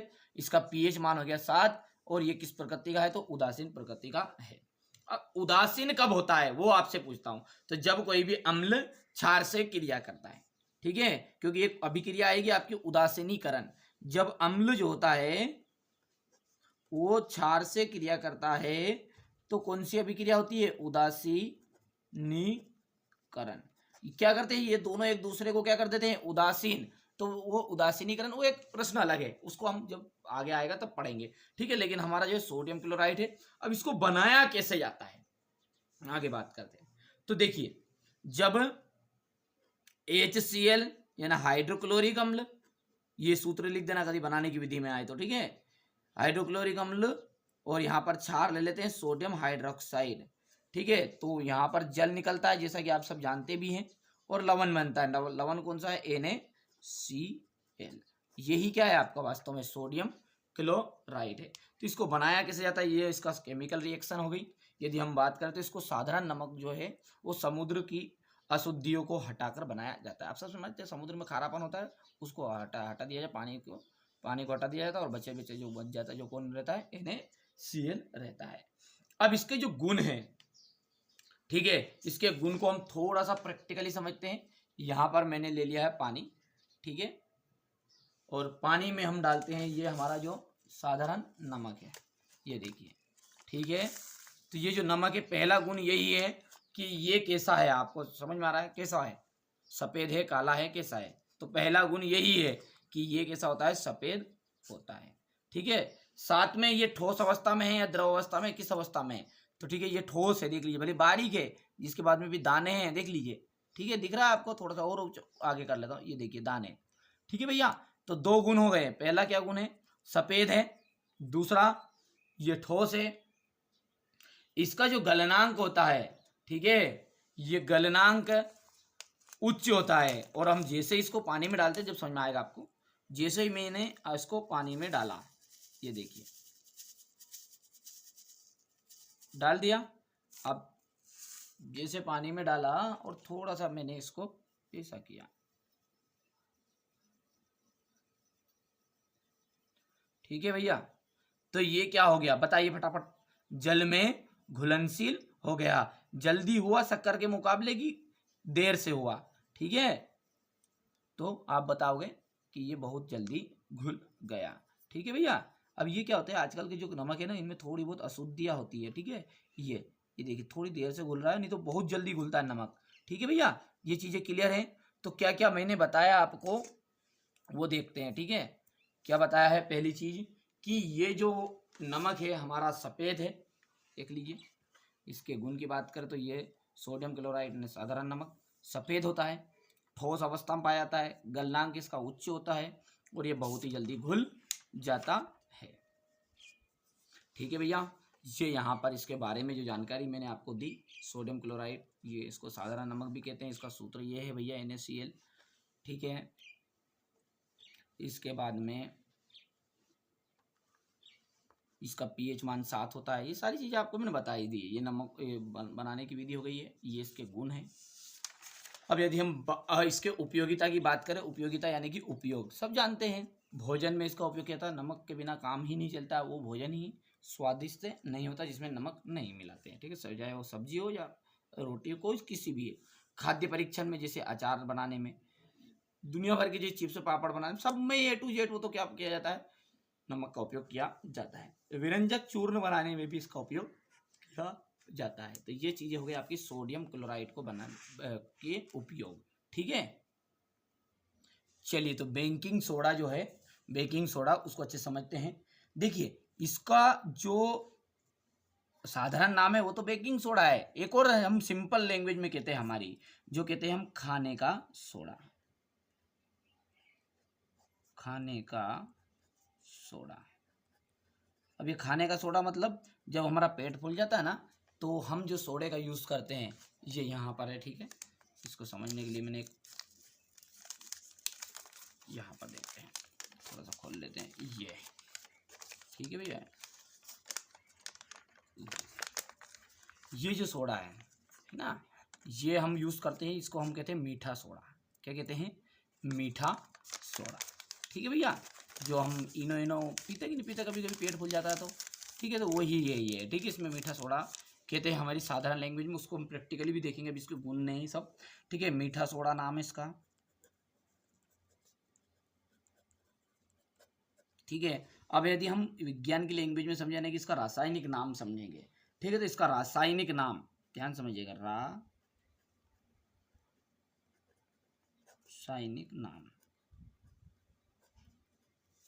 रासायनिक नाम है सोडियम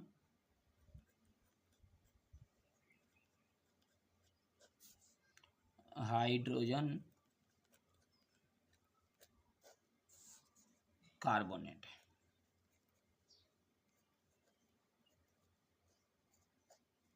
ठीक है। क्या नाम है इसका, सोडियम हाइड्रोजन कार्बोनेट। ये देखिए एक नंबर पर बहुत पूछता है, ये समझना, ठीक है।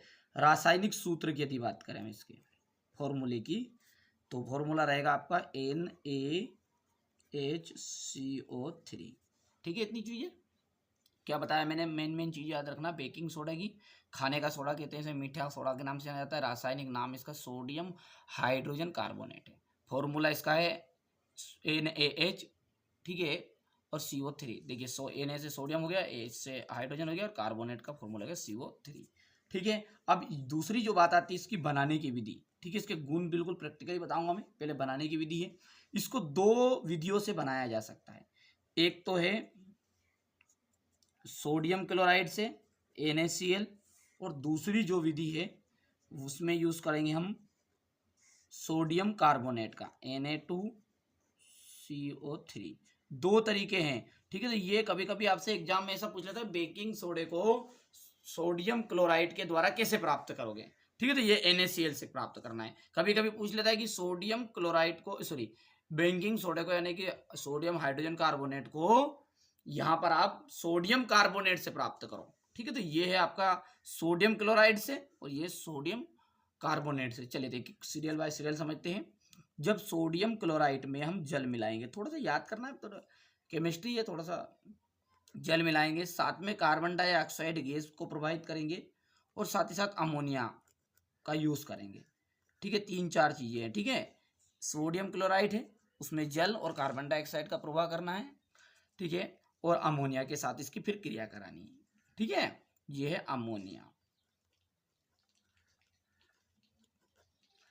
अब बनेगा क्या, एक तो बनेगा आपका अमोनियम क्लोराइड, यहां पर बनेगा NaNH4Cl और बन जाएगा आपका ये सोडियम NaHCO3, ये आपका बन जाएगा, ठीक है। ये रिएक्शन है, तो ये सोडियम हाइड्रोजन कार्बोनेट बन गया आपका। दूसरी जो है प्रक्रिया है उसमें सोडियम कार्बोनेट है प्लस कार्बन डाइऑक्साइड है प्लस आपका जल है, ठीक है, यहां से, और मिलकर बन जाएगा आपका NaHCO3 बस। और यहाँ पर 2 बार हम इसमें, ठीक है, लिख देंगे तो संतुलित भी हो जाएगा। ये दोनों विधियां है, ठीक है भैया। चलिए इसको बनाने की विधि को आप यहां से नोट कर लेना है।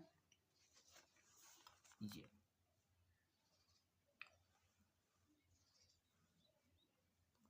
इतनी चीजें गुण बिल्कुल प्रैक्टिकली बताऊंगा, ये आ जाती कभी कभी, आती भी नहीं, इंपॉर्टेंट नहीं इतनी, पर आ जाए तो कर देना है, ठीक है। इसके अलावा एक चीज और नोट करना है आपको यहाँ पर। यदि हम कोई पूछे आपसे कि ये जो आपका सोडियम हाइड्रोजन कार्बोनेट है इसको आपने उष्मा में डाल दिया, यानी कि आपने जैसे मान के चलिए सब्जी में डाला या किसी भी चीज में डाल दिया, तो इसमें जैसे गर्म होगा ये, क्योंकि आपने उसको गर्म करने के लिए उसमें मिला दिया, तो उसको गर्म करेंगे बाद में। तो यानी कि इसमें जब उष्मा प्राप्त डालेंगे ना तो सोडियम कार्बोनेट बनेगा प्लस जल निकलेगा और कार्बन डाइऑक्साइड गैस उत्पन्न होगी। अब ये जो कार्बन डाइऑक्साइड गैस है, इस कार्बन डाइऑक्साइड गैस के कारण जो केक होता है ना वो फूल जाता है, देखा होगा आपने, ठीक है। वो केक है फूल जाता है, उसमें से छेद छेद होने लगते कि नहीं होते, लोग बारीक बारीक छेद होते कि नहीं होते केक में इनमें, तो ये कार्बन डाइऑक्साइड गैस के कारण होते हैं।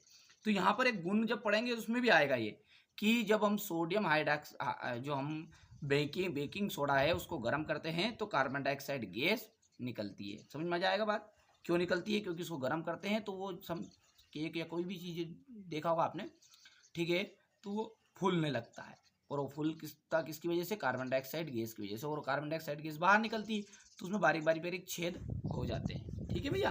तो ये कार्बन डाइऑक्साइड गैस का गुण याद रखिएगा। कुछ गुण और है इसके, उसको थोड़ा सा प्रैक्टिकली समझते हैं तो अच्छे समझ में आएगा। जैसे ये नमक है, सॉरी यहाँ पर आपके पास जल है ये के, और ये है आपके पास बेकिंग सोडा, ठीक है, क्या है, बेकिंग सोडा, यहां से देख सकते हैं,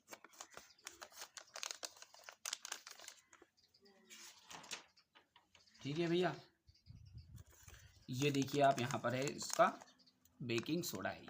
अब इसको हम मिलाएंगे किसमें, पानी में, ठीक है। देखिए तो पहली चीज़ है कि ये सफ़ेद क्रिस्टल है, ध्यान से देखिए, ठीक है, ये कैसा है, सफ़ेद क्रिस्टल ये। दूसरी जो चीज़ है यहाँ पर हमने जिसको इससे घोला, इसे ये में कितना बारीक है, ठीक है, बारीक है ये। अब इसको यदि हम इस पेन के सहायता से या उंगली की सहायता से इसे घोलेंगे तो देखिए नमक जब हमने डाला था तो नमक से क्या हुआ था, बहुत जल्दी घुल गया था, ये देखिए। लेकिन मैं कितना प्रयास कर रहा हूँ, जब भी वो थोड़ा सा, देखिए ये समझ में आ रहा है आपको बात, कि ये जो जल में पूर्णतः घुलनशील नहीं होता है, वैसे गर्म करने पे घुलेगा फिर तो, ठीक है, लेकिन ये क्या होता है, अल्प घुलनशील होता है। इस क्रिया को क्या कहते हैं, अल्प घुलनशील। देखिए ये पूरी तरह कहाँ घुला, देखिए ये इस तरीके से देखिए, ठीक है भैया। तो ये क्या है, अल्प घुलनशील है। क्या है, अल्प घुलनशील, तो इसे हम कहते हैं अल्प घुलनशील। दो बता दिया आपके साथ में। साथ ही साथ हम जब इसका यूज करते हैं, इसको जब पीते हैं तो किस लिए पीते हैं, जब हमारा पेट फूल जाता है।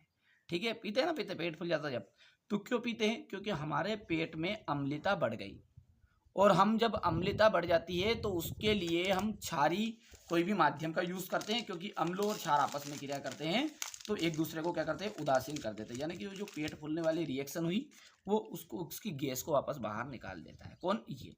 तो यानी इसकी प्रकृति कैसी होगी, इसका जल में विलयन कैसा होगा, क्षारी होगा।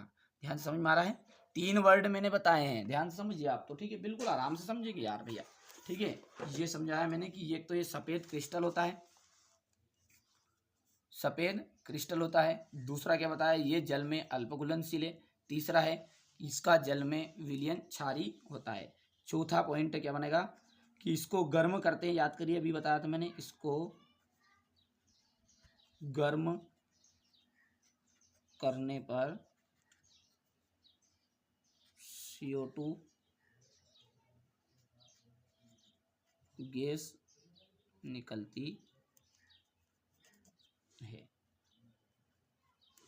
ठीक है भैया, तो ये इसके गुण हैं, बढ़िया से देख लीजिए आप तो। ठीक है, इसके बाद में है यहाँ पर बेकिंग सोडा। इसका उपयोग खाद्य पदार्थों में किया जाता है, पूछता है बहुत ज़्यादा, बेकिंग सोडा। ठीक है, या फिर आप, हाँ, कपड़े धोने का सोडा, दोनों में से एक का पूछता है, धावन सोडा और बेकिंग सोडा के कोई 2 उपयोग बताने। तो देखिए, इसका उपयोग खाद्य पदार्थों में किया जाता है, जो भी नमक, ठीक है, सॉरी, जो भी हमारे खाद्य पदार्थ होते हैं ना, कोई सी भी वस्तु, जैसे केक हो, नमकीन हो, सब A to Z जितने भी पदार्थ बनाए जाते हैं। ठीक है, इसका उपयोग अग्निशामक यंत्रों में भी किया जाता है। तीसरा है कि इसका उपयोग नमकीन, सेव, पपड़ी आदि बनाने में किया जाता है। तो ये बेकिंग सोडा के उपयोग है। ठीक है भैया, अच्छे से समझाया है, बिल्कुल आशा करता हूँ आपको समझ में भी अच्छे से आ रहा होगा। चलिए, अगला है हमारा धावन सोडा। जो धावन सोडा है, इसे हम साधारण भाषा में हम कहते हैं कपड़े धोने का सोडा, कपड़े धोने का सोडा। अब ये तो हमने इसकी भाषा में बोलते हैं, हमारी सिंपल लैंग्वेज में, लेकिन ठीक है, ये जो हम, ठीक है, ये यूज़ करते हैं ना हम कपड़े धोने के लिए, ये, ठीक है भैया, ये जो सोडा है इसका उपयोग हम कपड़े धोने में करते हैं, इसलिए इसका कपड़े धोने का सोडा नाम दिया गया है। ठीक है, अधिकांश। दूसरी जो चीज़ें है, ठीक है, इसका रासायनिक नाम क्या है, रासायनिक नाम, तो रासायनिक नाम है इसका सोडियम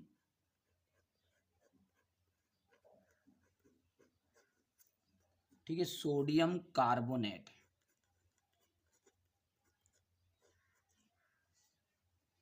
सोडियम कार्बोनेट डेकाहाइड्रेट।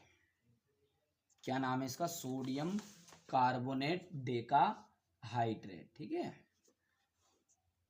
या हम सोडियम, हाँ, सोडियम कार्बोनेट डेकाहाइड्रेट।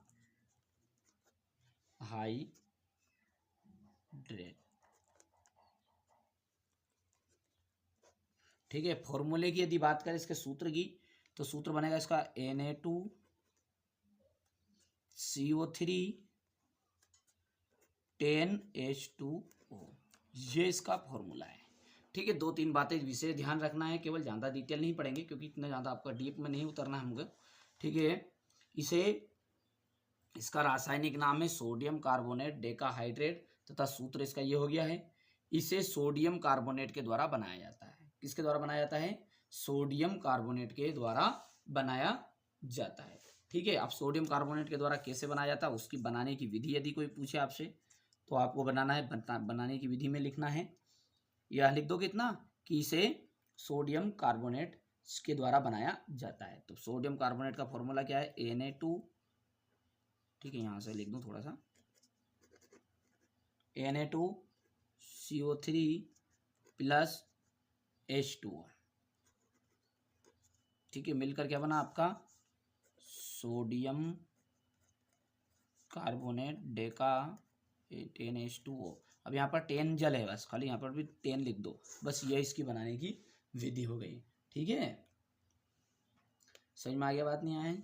ठीक है भैया, तो ये इसकी बनाने की विधि हो गई। चलिए इसके गुण को अच्छे समझते हैं। देख लीजिए, यहाँ पर हमारे पास ये एक बर्तन ले लिया हमने, पात्र कोई सा भी, इसमें थोड़ा सा डाल दिया पानी, देख लीजिए, ठीक है। अब यहाँ पर हम यदि बात करें इसकी सोडे की, ठीक है, तो ये जो सोडा है ये आपने इसमें डाला, ठीक है, जैसे मैंने यहाँ पर डाल दिया ये। अब ये आपको किस तरह का दिख रहा है, काला दिख रहा है, सफ़ेद दिख रहा है, कैसा है, समझ में आया बात में? तो ये क्या होता है, सफ़ेद क्रिस्टली होता है। कैसा होता है, सफ़ेद क्रिस्टली होता है। और आप सब जानते भी हैं, ठीक है, कि ये जो जल में कैसा होता है, जली विलयन इसका कैसा होता है, क्षारी होता है, ठीक है, क्या होता है, क्षारी होता है, ध्यान दीजिएगा। और इसका विलयन क्या कैसा गया, क्षारी। क्यों हुआ क्षारी, बताइए मेरे को? क्योंकि इसका यूज़ हमें ना कई जगहों पर अम्लीय माध्यम, जैसे हमारा जो इमली का रस है, ठीक है, ये धब्बे होते ना, उनको साफ करने में भी करते हैं। क्यों? क्योंकि वो होता है अम्लीय और जो ये होता है क्षारी, तभी जाकर तो हटेंगे, उदासीन करेगा ना। तो ये हम बोलेंगे इसके दो गुण हो गए। पहला गुण है कि ये सफ़ेद क्रिस्टली होता है, ये भी, इसका जली विलयन क्षारी होता है, ठीक है। तीसरी चीज़ है कि ये जल में किस तरह होता है, घुलनशील हो जाता है। धावन सोडे के यदि हम उपयोग की बात करें, ठीक है, तो सभी जानते हैं कपड़ों घरों की साफ सफाई में इसका यूज़ करते हैं, साबुन उद्योग में इसका यूज़ किया जाता है, कागज उद्योग में इसका उपयोग किया जाता है। 3 उपयोग हो गए, ठीक है। इसके अतिरिक्त तो और उपयोग इसके यहाँ पर दिए गए हैं कि ये यहाँ से देखिए, इसका उपयोग बोरेक्स जैसे सोडियम यौगिक का उत्पादन करने में करते हैं। यहाँ से आप तो उपयोग यहाँ से करिए लीजिएगा, ठीक है, थोड़ा सा बड़े भी रहेंगे वो भी लिख सकते हो, ठीक है, बढ़िया से कंप्लीट करिएगा आप तो, ठीक है भैया। और ये बनाने की विधि हो गई ये जो मैंने बताई दी आपको, ठीक है भैया, अच्छे से समझिए जो कुछ समझा रहे हैं, ठीक है, आपके लिए ही यहाँ पर मेहनत कर रहे हैं। चलिए तो आगे बढ़ते हैं। अब अगला देखिए, सोडियम हाइड्रोक्साइड, ठीक है, तो ये सोडियम हाइड्रोक्साइड जो है इसका दूसरा नाम क्या है, देखिए इसका दूसरा नाम है कास्टिक सोडा, ध्यान समझिएगा, कास्टिक सोडा। इसका यूज कहाँ होता है, तो थोड़ा सा देखिए यहाँ पर इसको देखते हैं, ठीक है, ये देखिए ये क्या करता है, जैसे यहाँ पर जल की स्वच्छता, स्विमिंग पूल, पीवीसी रोगाणुनाशक, सीएफसी कीटाणुनाशक, इन चीज़ों को करने के लिए, हटाने के लिए, जो भी इनमें समस्याएं हो, इन समस्याओं का निवारण के लिए इस सोडियम हाइड्रोक्साइड यानी कास्टिक सोडा का यूज़ किया जाता है, ठीक है। NaOH इसका रासायनिक फॉर्मूला है, सोडियम हाइड्रोक्साइड का रासायनिक सूत्र क्या बनेगा आपका, NaOH, ठीक है, समझ में आई बात नहीं है इतनी? चलिए, अब जब ये जो सोडियम क्लोराइड है, देखिए ध्यान समझिएगा, सोडियम क्लोराइड के जली विलयन में, देखिए सोडियम क्लोराइड है ना NaCl, ठीक है, यहाँ पर लिख लेते हैं इसको फिर से दोबारा, NaCl के जली विलयन में, जली विलयन मतलब जल है, इसमें आपने क्या दिया, करंट दिया, विद्युत धारा प्रवाहित की, क्या की, विद्युत धारा, तो आपको क्लोरीन गैस प्राप्त होगी। क्या प्राप्त होगी, क्लोरीन। जैसा कि यहाँ पर देखिए Cl2 लिखा है और H2, वो जो हाइड्रोजन भी प्राप्त हुई, पर हमको काम किससे, क्लोरीन गैस से है। तो जब क्लोरीन गैस प्राप्त होती है, ठीक है, और NaOH प्राप्त होता है, सोडियम हाइड्रोक्साइड, ठीक है, सोडियम हाइड्रोक्साइड बनता है, तो ये जो अभिक्रिया है, इस अभिक्रिया को हम कहते हैं क्लोर क्षार अभिक्रिया। बहुत ज्यादा महत्वपूर्ण और पूछता है, ठीक है, यहां पर आप इसको ऐसा लिखना है, क्लोर क्षार अभिक्रिया। जब NaCl यानी कि सोडियम क्लोराइड के जली विलयन में विद्युत धारा प्रवाहित करते हैं, ठीक है, तो यहाँ वियोजित हो जाता है और टूट जाता मतलब, और सोडियम हाइड्रोक्साइड बनाता है। इस प्रक्रिया को ही क्लोर क्षार अभिक्रिया कहते हैं। केमिकल रिएक्शन की बात करें तो यहाँ पर आपको ये लिख देना है, ठीक है, यहाँ पर NaCl ये उतार देना है, ठीक है, इसको उतार लेता हूँ पहले मैं। तो देखिए मैंने यहाँ पर रिएक्शन लिख दी, ये इस तरह से आपको लिख देना है, ठीक है, आराम से कर पाओगे। चलिए, हमारा जो बिंदु था वो था आपका सोडियम हाइड्रोक्साइड। तो यहाँ पर देखिए, अब इसको समझते हैं, इसे कास्टिक सोडा भी कहते हैं औद्योगिक स्तर पर सोडियम हाइड्रोक्साइड का उत्पादन हम NaCl में विद्युत अपघटन के द्वारा करते हैं। ठीक है, इसमें एनोड पर क्लोरीन गैस प्रवाहित तथा कैथोड पर हाइड्रोजन गैस बनती है। ठीक है, और तथा कैथोड पर ही विलयन के रूप में सोडियम हाइड्रोक्साइड प्राप्त हो जाता है। ठीक है, ये इसकी बनाने की विधि हो गई। थोड़ा सा इंपॉर्टेंट कम है ये, इसलिए मैं थोड़ा सा इसको आपको ज़्यादा डीप से नहीं बता रहा हूँ। अच्छे से आप तो मेहनत कर लीजिएगा। ठीक है, चलिए तो गुण की बात करें तो सोडियम हाइड्रोक्साइड के जो गुण है, ये चिकना ठोस होता है, यहाँ सफ़ेद होता है। ठीक है, सोडियम हाइड्रोक्साइड का उपयोग पेंट हटाने में, बालों को सीधा करने में और बंद नालियों को खोलने में किया जाता है। ठीक है, अच्छे से नोट्स तैयार करिएगा, अच्छी मेहनत करिए आप तो। ठीक है, अब आगे देखते हैं। तो अगला है हमारा विरंजक चूर्ण। ठीक है, क्या है इसके बारे में जानकारी लेते हैं पूरी, देख लीजिए। विरंजक चूर्ण है। ठीक है, देखिए यदि हम इसका दूसरे नाम की बात करें तो इसका एक दूसरा नाम है ब्लीचिंग पाउडर। क्या नाम है? Bleaching powder. ठीक है, यदि विरंजक चूर्ण का रासायनिक नाम की बात करें तो रासायनिक जो नाम है इसका आ जाएगा आपका कैल्शियम ऑक्सीक्लोराइड।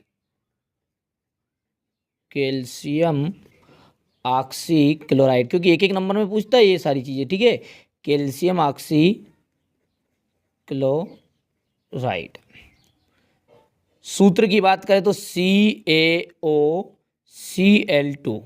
ठीक है, ये तीन बातें याद रखना है। विरंजक चूर्ण का दूसरा नाम क्या है? Bleaching powder. रासायनिक नाम क्या है? Calcium oxychloride. और सूत्र है CaOCl2। अब इसको बनाया कैसे जाता है? तो देखिए, इसको बनाया जाता है जो शुष्क बुझा हुआ चूना रहता है, यानी कि बुझा हुआ चूना किसे कहते हैं? कैल्शियम हाइड्रोक्साइड को, CaOH2। ठीक है, यहाँ से देखिए, ये बिना बुझा हुआ चूना की क्रिया हमें किससे करानी है? कैल्शियम से, क्लोरीन से करानी है। ठीक है, अब जब क्लोरीन से कराएंगे तो एक जल निकलेगा। क्या निकलेगा? जल। और साथ में बनेगा जो क्या बन जाएगा हमारा? Calcium CaOCl2। यहाँ से देखिए, ठीक है, क्योंकि H2O निकल गया। यहाँ से देखिए H2O निकल गया, तो यहाँ पर H तो 2 बार था, वो भी चला गया। O 2 बार है पर लेकिन एक बार गया है, तो एक बार ये रह गया बीच में। और CaOCl2 ये संतुलित भी है ऑटोमेटिकली। ठीक है, तो ये बनाने की विधि यदि कोई पूछे तो आप बोलना है आपको कि जब शुष्क बुझा हुआ चूना की क्रिया, यानी कि जब शुष्क बुझा हुआ चूना कैल्शियम हाइड्रोक्साइड की क्रिया क्लोरीन से कराते हैं तो हमें कैल्शियम ऑक्सीक्लोराइड प्राप्त होता है, यानी विरंजक चूर्ण प्राप्त होता है। ठीक है, तो ये हो गया इसके बारे में जानकारी। ठीक है, इसे दूधिया चूना के नाम से भी जाना जाता है। ठीक है, अब यदि गुण की बात करें इसके, तो गुण कौन कौन से हैं? ठीक है, पहला तो ये ठोस है, दूसरा है ठंडे जल में विलयन होता है, मतलब विलय होगा, और वायु की उपस्थिति में खुला छोड़ देंगे तो क्लोरीन गैस यानी Cl2 गैस देता है। ठीक है, तो ये इसके गुण हैं, सारे नोट्स के माध्यम से आपको तैयार कर लेने हैं। यहाँ से देखिए, ब्लीचिंग पाउडर, या आप लिख सकते हैं कि विरंजक चूर्ण। इसका रासायनिक नाम क्या है? कैल्शियम ऑक्सीक्लोराइड है। इसका सूत्र CaOCl2 है। शुष्क बुझे हुए चूने के पर, शुष्क बुझे हुआ चूना कौन है? कैल्शियम हाइड्रोक्साइड है।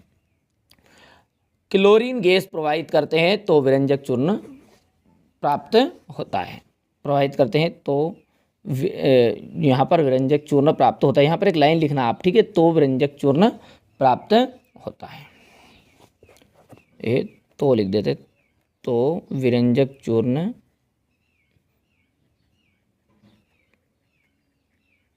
प्राप्त होता है। ठीक है, यहाँ पर आप लिख लीजिए ब्लीचिंग पाउडर, या इसे कहते दूसरा नाम है विरंजक चूर्ण। ठीक है, कर पाओगे? थोड़ा सा बच्चों ने नोट से तैयार किए तो थोड़ी सी मिस्टेक कर दी, तो उसको नज़रअंदाज करके आप सही कर लेना। ठीक है, चलिए इसके गुण की बात करें तो यहाँ पर गुण है ये, यहाँ ठोस होता है, ठंडे जल में विलयन होता है, वायु में खुला रखने पर क्लोरीन गैस देगा। विरंजक चूर्ण के उपयोग, जल को शुद्ध करने में, कागज उद्योग में विरंजक के रूप में, और कई रासायनिक उद्योगों में किस काम में आएगा, उपचायक के रूप में। ठीक है, ये आपके उपयोग हो चुके हैं। ठीक है, चलिए इसके आगे यहाँ पर देख लीजिए काले ठीक है रंग से लिखा हुआ है ना, ये एक महत्वपूर्ण परिभाषा है, क्रिस्टलन का जल।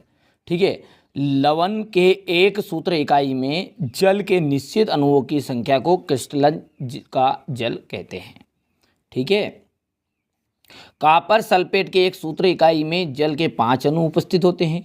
जली कॉपर सल्फेट का रासायनिक फॉर्मूला ये होता है। देखिए ये सारी चीज़ें नहीं याद रखनी, केवल इतना सा काले बिंदु वाला पॉइंट याद रख लेना है। अगला है आपका प्लास्टर ऑफ पेरिस। चलिए इसको अच्छे समझते हैं।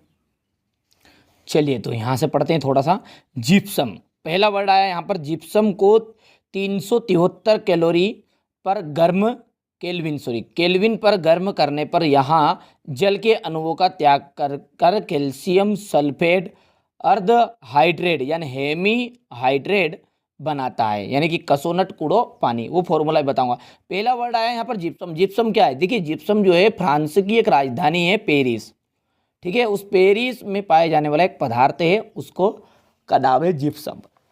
ठीक है, यदि आप प्लास्टर ऑफ पेरिस का सूत्र याद रखना चाहते हैं और आता है रासायनिक सूत्र, तो आपको इस तरह करना है। कसोनट कूड़ो पानी, कसो CaSO4। कितने नट होते हैं? कोई से भी जो TBB रहती है, कोई भी सिर्फ चार तो नट रहेंगे। ठीक है, तो कसो नट, और क्या डाल दो इसमें? पानी, और पानी डालना है आधा लीटर। पानी का फॉर्मूला क्या होता है? जल यानी कि H2O। ठीक है, तो ये आपका हो गया प्लास्टर ऑफ पेरिस का फॉर्मूला। क्या बोलोगे? कसोनट कूड़ो पानी। ठीक है, क्या है प्लास्टर ऑफ पेरिस का फॉर्मूला? बोल दी जल्दी से। कसोनट कूड़ो पानी। और यदि जिप्सम की यदि बात करें तो यहाँ पर 2 आ जाएगा, बस आधे की जगह कितना जाएगा? 2। वो अभी आगे मैं आपको बताऊंगा। ठीक है, इसे प्लास्टर ऑफ पेरिस कहते हैं। ठीक है, तो प्लास्टर ऑफ पेरिस किसे कहते हैं? जब जिप्सम को 373 केल्विन पर गर्म करने पर यहाँ जल के अणुओं का त्याग कर कैल्शियम सल्फेट यानी कि डायरेक्ट लिख देना आप, प्लास्टर ऑफ पेरिस बनाता है, यानी कसोनट कूड़ो पानी बनाता है। इसे प्लास्टर ऑफ पेरिस कहते हैं। इस पदार्थ का उपयोग क्या करते हैं? डॉक्टर जो है टूटी हड्डियों को सही जगह पर स्थित रखने के लिए करते हैं। ठीक है, टूटी हड्डियों को जोड़ने में इसका उपयोग करते हैं। प्लास्टर ऑफ पेरिस एक सफ़ेद चूर्ण है। यदि गुण की बात करो तो ये कैसा है? सफ़ेद चूर्ण होता है, जो जल में मिलाने पर यहाँ पुनः जिप्सम बनकर कठोर ठोस पदार्थ प्रदान करता है। ठीक है, यानी प्लास्टर ऑफ पेरिस बना लिया और यदि इसको पानी में डाल दोगे तो क्या बन जाएगा वापस? ठीक है, जिप्सम बन जाएगा। ठीक है, 2 विधि है इसकी करने की, आगे भी देखेंगे इसको, लेकिन पहले हम इसको इतना जो पढ़ा इसके सारांश को समझ लेते हैं। ठीक है, यहाँ से देखिए अब 2 तरीके से प्रश्न आता है। पहला प्रश्न क्या आता है? प्लास्टर ऑफ पेरिस से प्लास्टर ऑफ पेरिस बनाने की विधि बताइए। दूसरा आता है कि प्लास्टर ऑफ पेरिस की जल से क्रिया कराओ। ठीक है, किसकी? प्लास्टर ऑफ पेरिस की। पर पहली जो हम पढ़ रहे हैं अभी कि हम जिप्सम से प्लास्टर ऑफ पेरिस, यानी प्लास्टर ऑफ पेरिस कैसे बनाया जाता है। तो यहाँ पर देखिए, जब जिप्सम को 100 डिग्री सेल्सियस पर गर्म करते हैं, कितने डिग्री सेल्सियस पर किया गर्म? 100 डिग्री सेल्सियस पर, तो प्लास्टर ऑफ पेरिस बनता है। देखिए जिप्सम और प्लास्टर ऑफ पेरिस के फॉर्मूले में यही अंतर है कि यहाँ पर 2 आ जाएगा और यहाँ पर 1/2 आएगा, बस दोनों में यही अंतर है।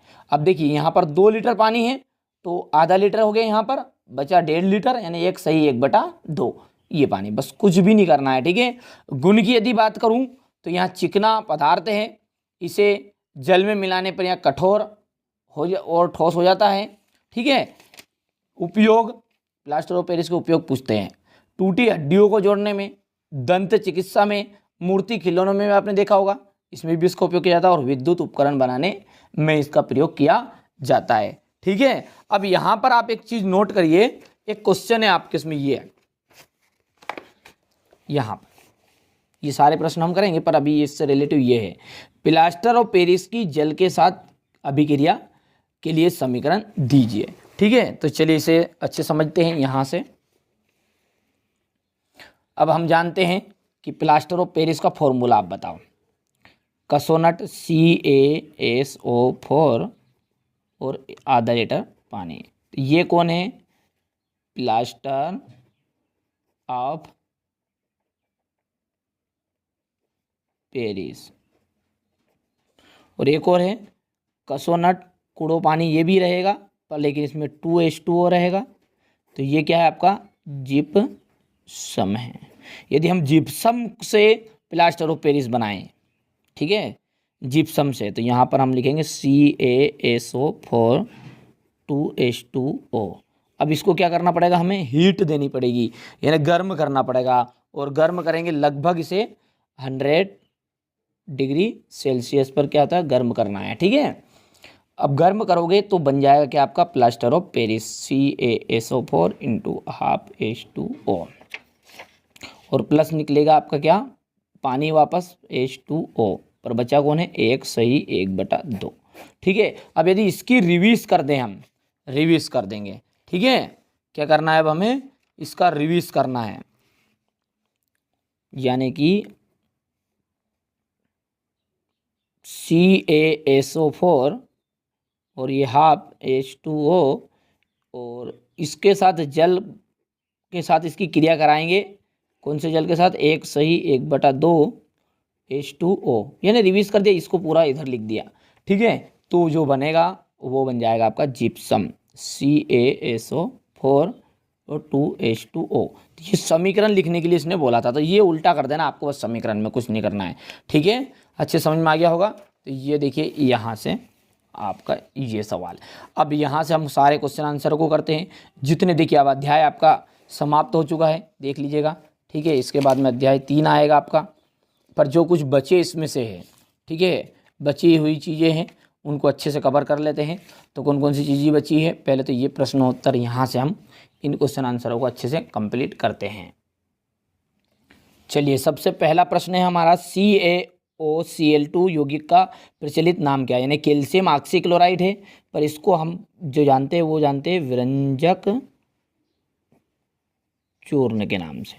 उस पदार्थ का नाम बताइए जो क्लोरीन से क्रिया करके विरंजक चूर्ण बनाता है। तो ठीक है, ये हमने पढ़ा था, यहाँ पर ध्यान हो आपको। तो ये विरंजक चूर्ण बनाते समय calcium oxychloride, sorry calcium hydroxide, ठीक है, कैल्शियम हाइड्रोक्साइड यानी शुष्क बुझा हुआ चूना, जो बुझा हुआ चूना रहता ना, तो हम लिख सकते हैं यहाँ पर CaOH2, नाम भी लिख सकते हैं कैल्शियम हाइड्रोक्साइड।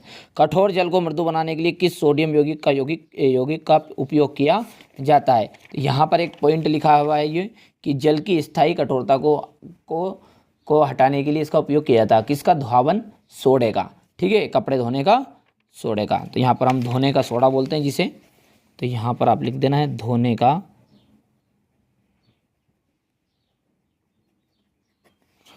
का सोडा। सोडियम हाइड्रोजन कार्बोनेट के विलयन को गर्म करने पर क्या होगा? इस अभिक्रिया के लिए समीकरण बताने हैं, ठीक है। तो इसका समीकरण ये यहाँ पर रहा, जो मैंने समझा दिया आपको, यहाँ पर देखिए, ठीक है, बढ़िया से कर लेना इसे भी, ठीक है। ये समीकरण लिख देना है पूरा। चलिए, इसके बाद है प्लास्टर ऑफ पेरिस की जल के साथ अभिक्रिया का समीकरण आपको बताना है, ठीक है। तो इसका जो समीकरण था वो मैंने अभी आपको बताया था यहाँ पर, ठीक है। ये समीकरण लिखना है आपको, ये, ठीक है। प्लास्टर ऑफ पेरिस की जल के साथ क्रिया करोगे तो ये आपका जिप्सम बन जाएगा, नीचे वाला लिखना है, ठीक है, कर लोगे। चलिए, इसके बाद में अभ्यास के कुछ प्रश्न बचे हैं, उनको करते हैं, ठीक है। तो ये तो आपको स्वयं को करना है, ठीक है, ढूंढ के थोड़े से। ये सारे क्वेश्चन तो आप कर लोगे आपकी बुक में देखकर, और इसके बाद में आपका ये तो सारे मैंने पहले करा भी दिए उसमें सभी के, ठीक है। यहाँ से देखिए, ये तो आ जाए, दूध वाला भी हो चुका है। प्लास्टर ऑफ पेरिस को आर्द्ररोधी बर्तन में क्यों रखा जाना चाहिए, इसकी व्याख्या कीजिए, ठीक है। तो ये प्रश्न है आपका, और ये प्रश्न आपका यहाँ पर है, ये प्लास्टर ऑफ पेरिस को आर्द्ररोधी बर्तन में क्यों रखा जाना चाहिए।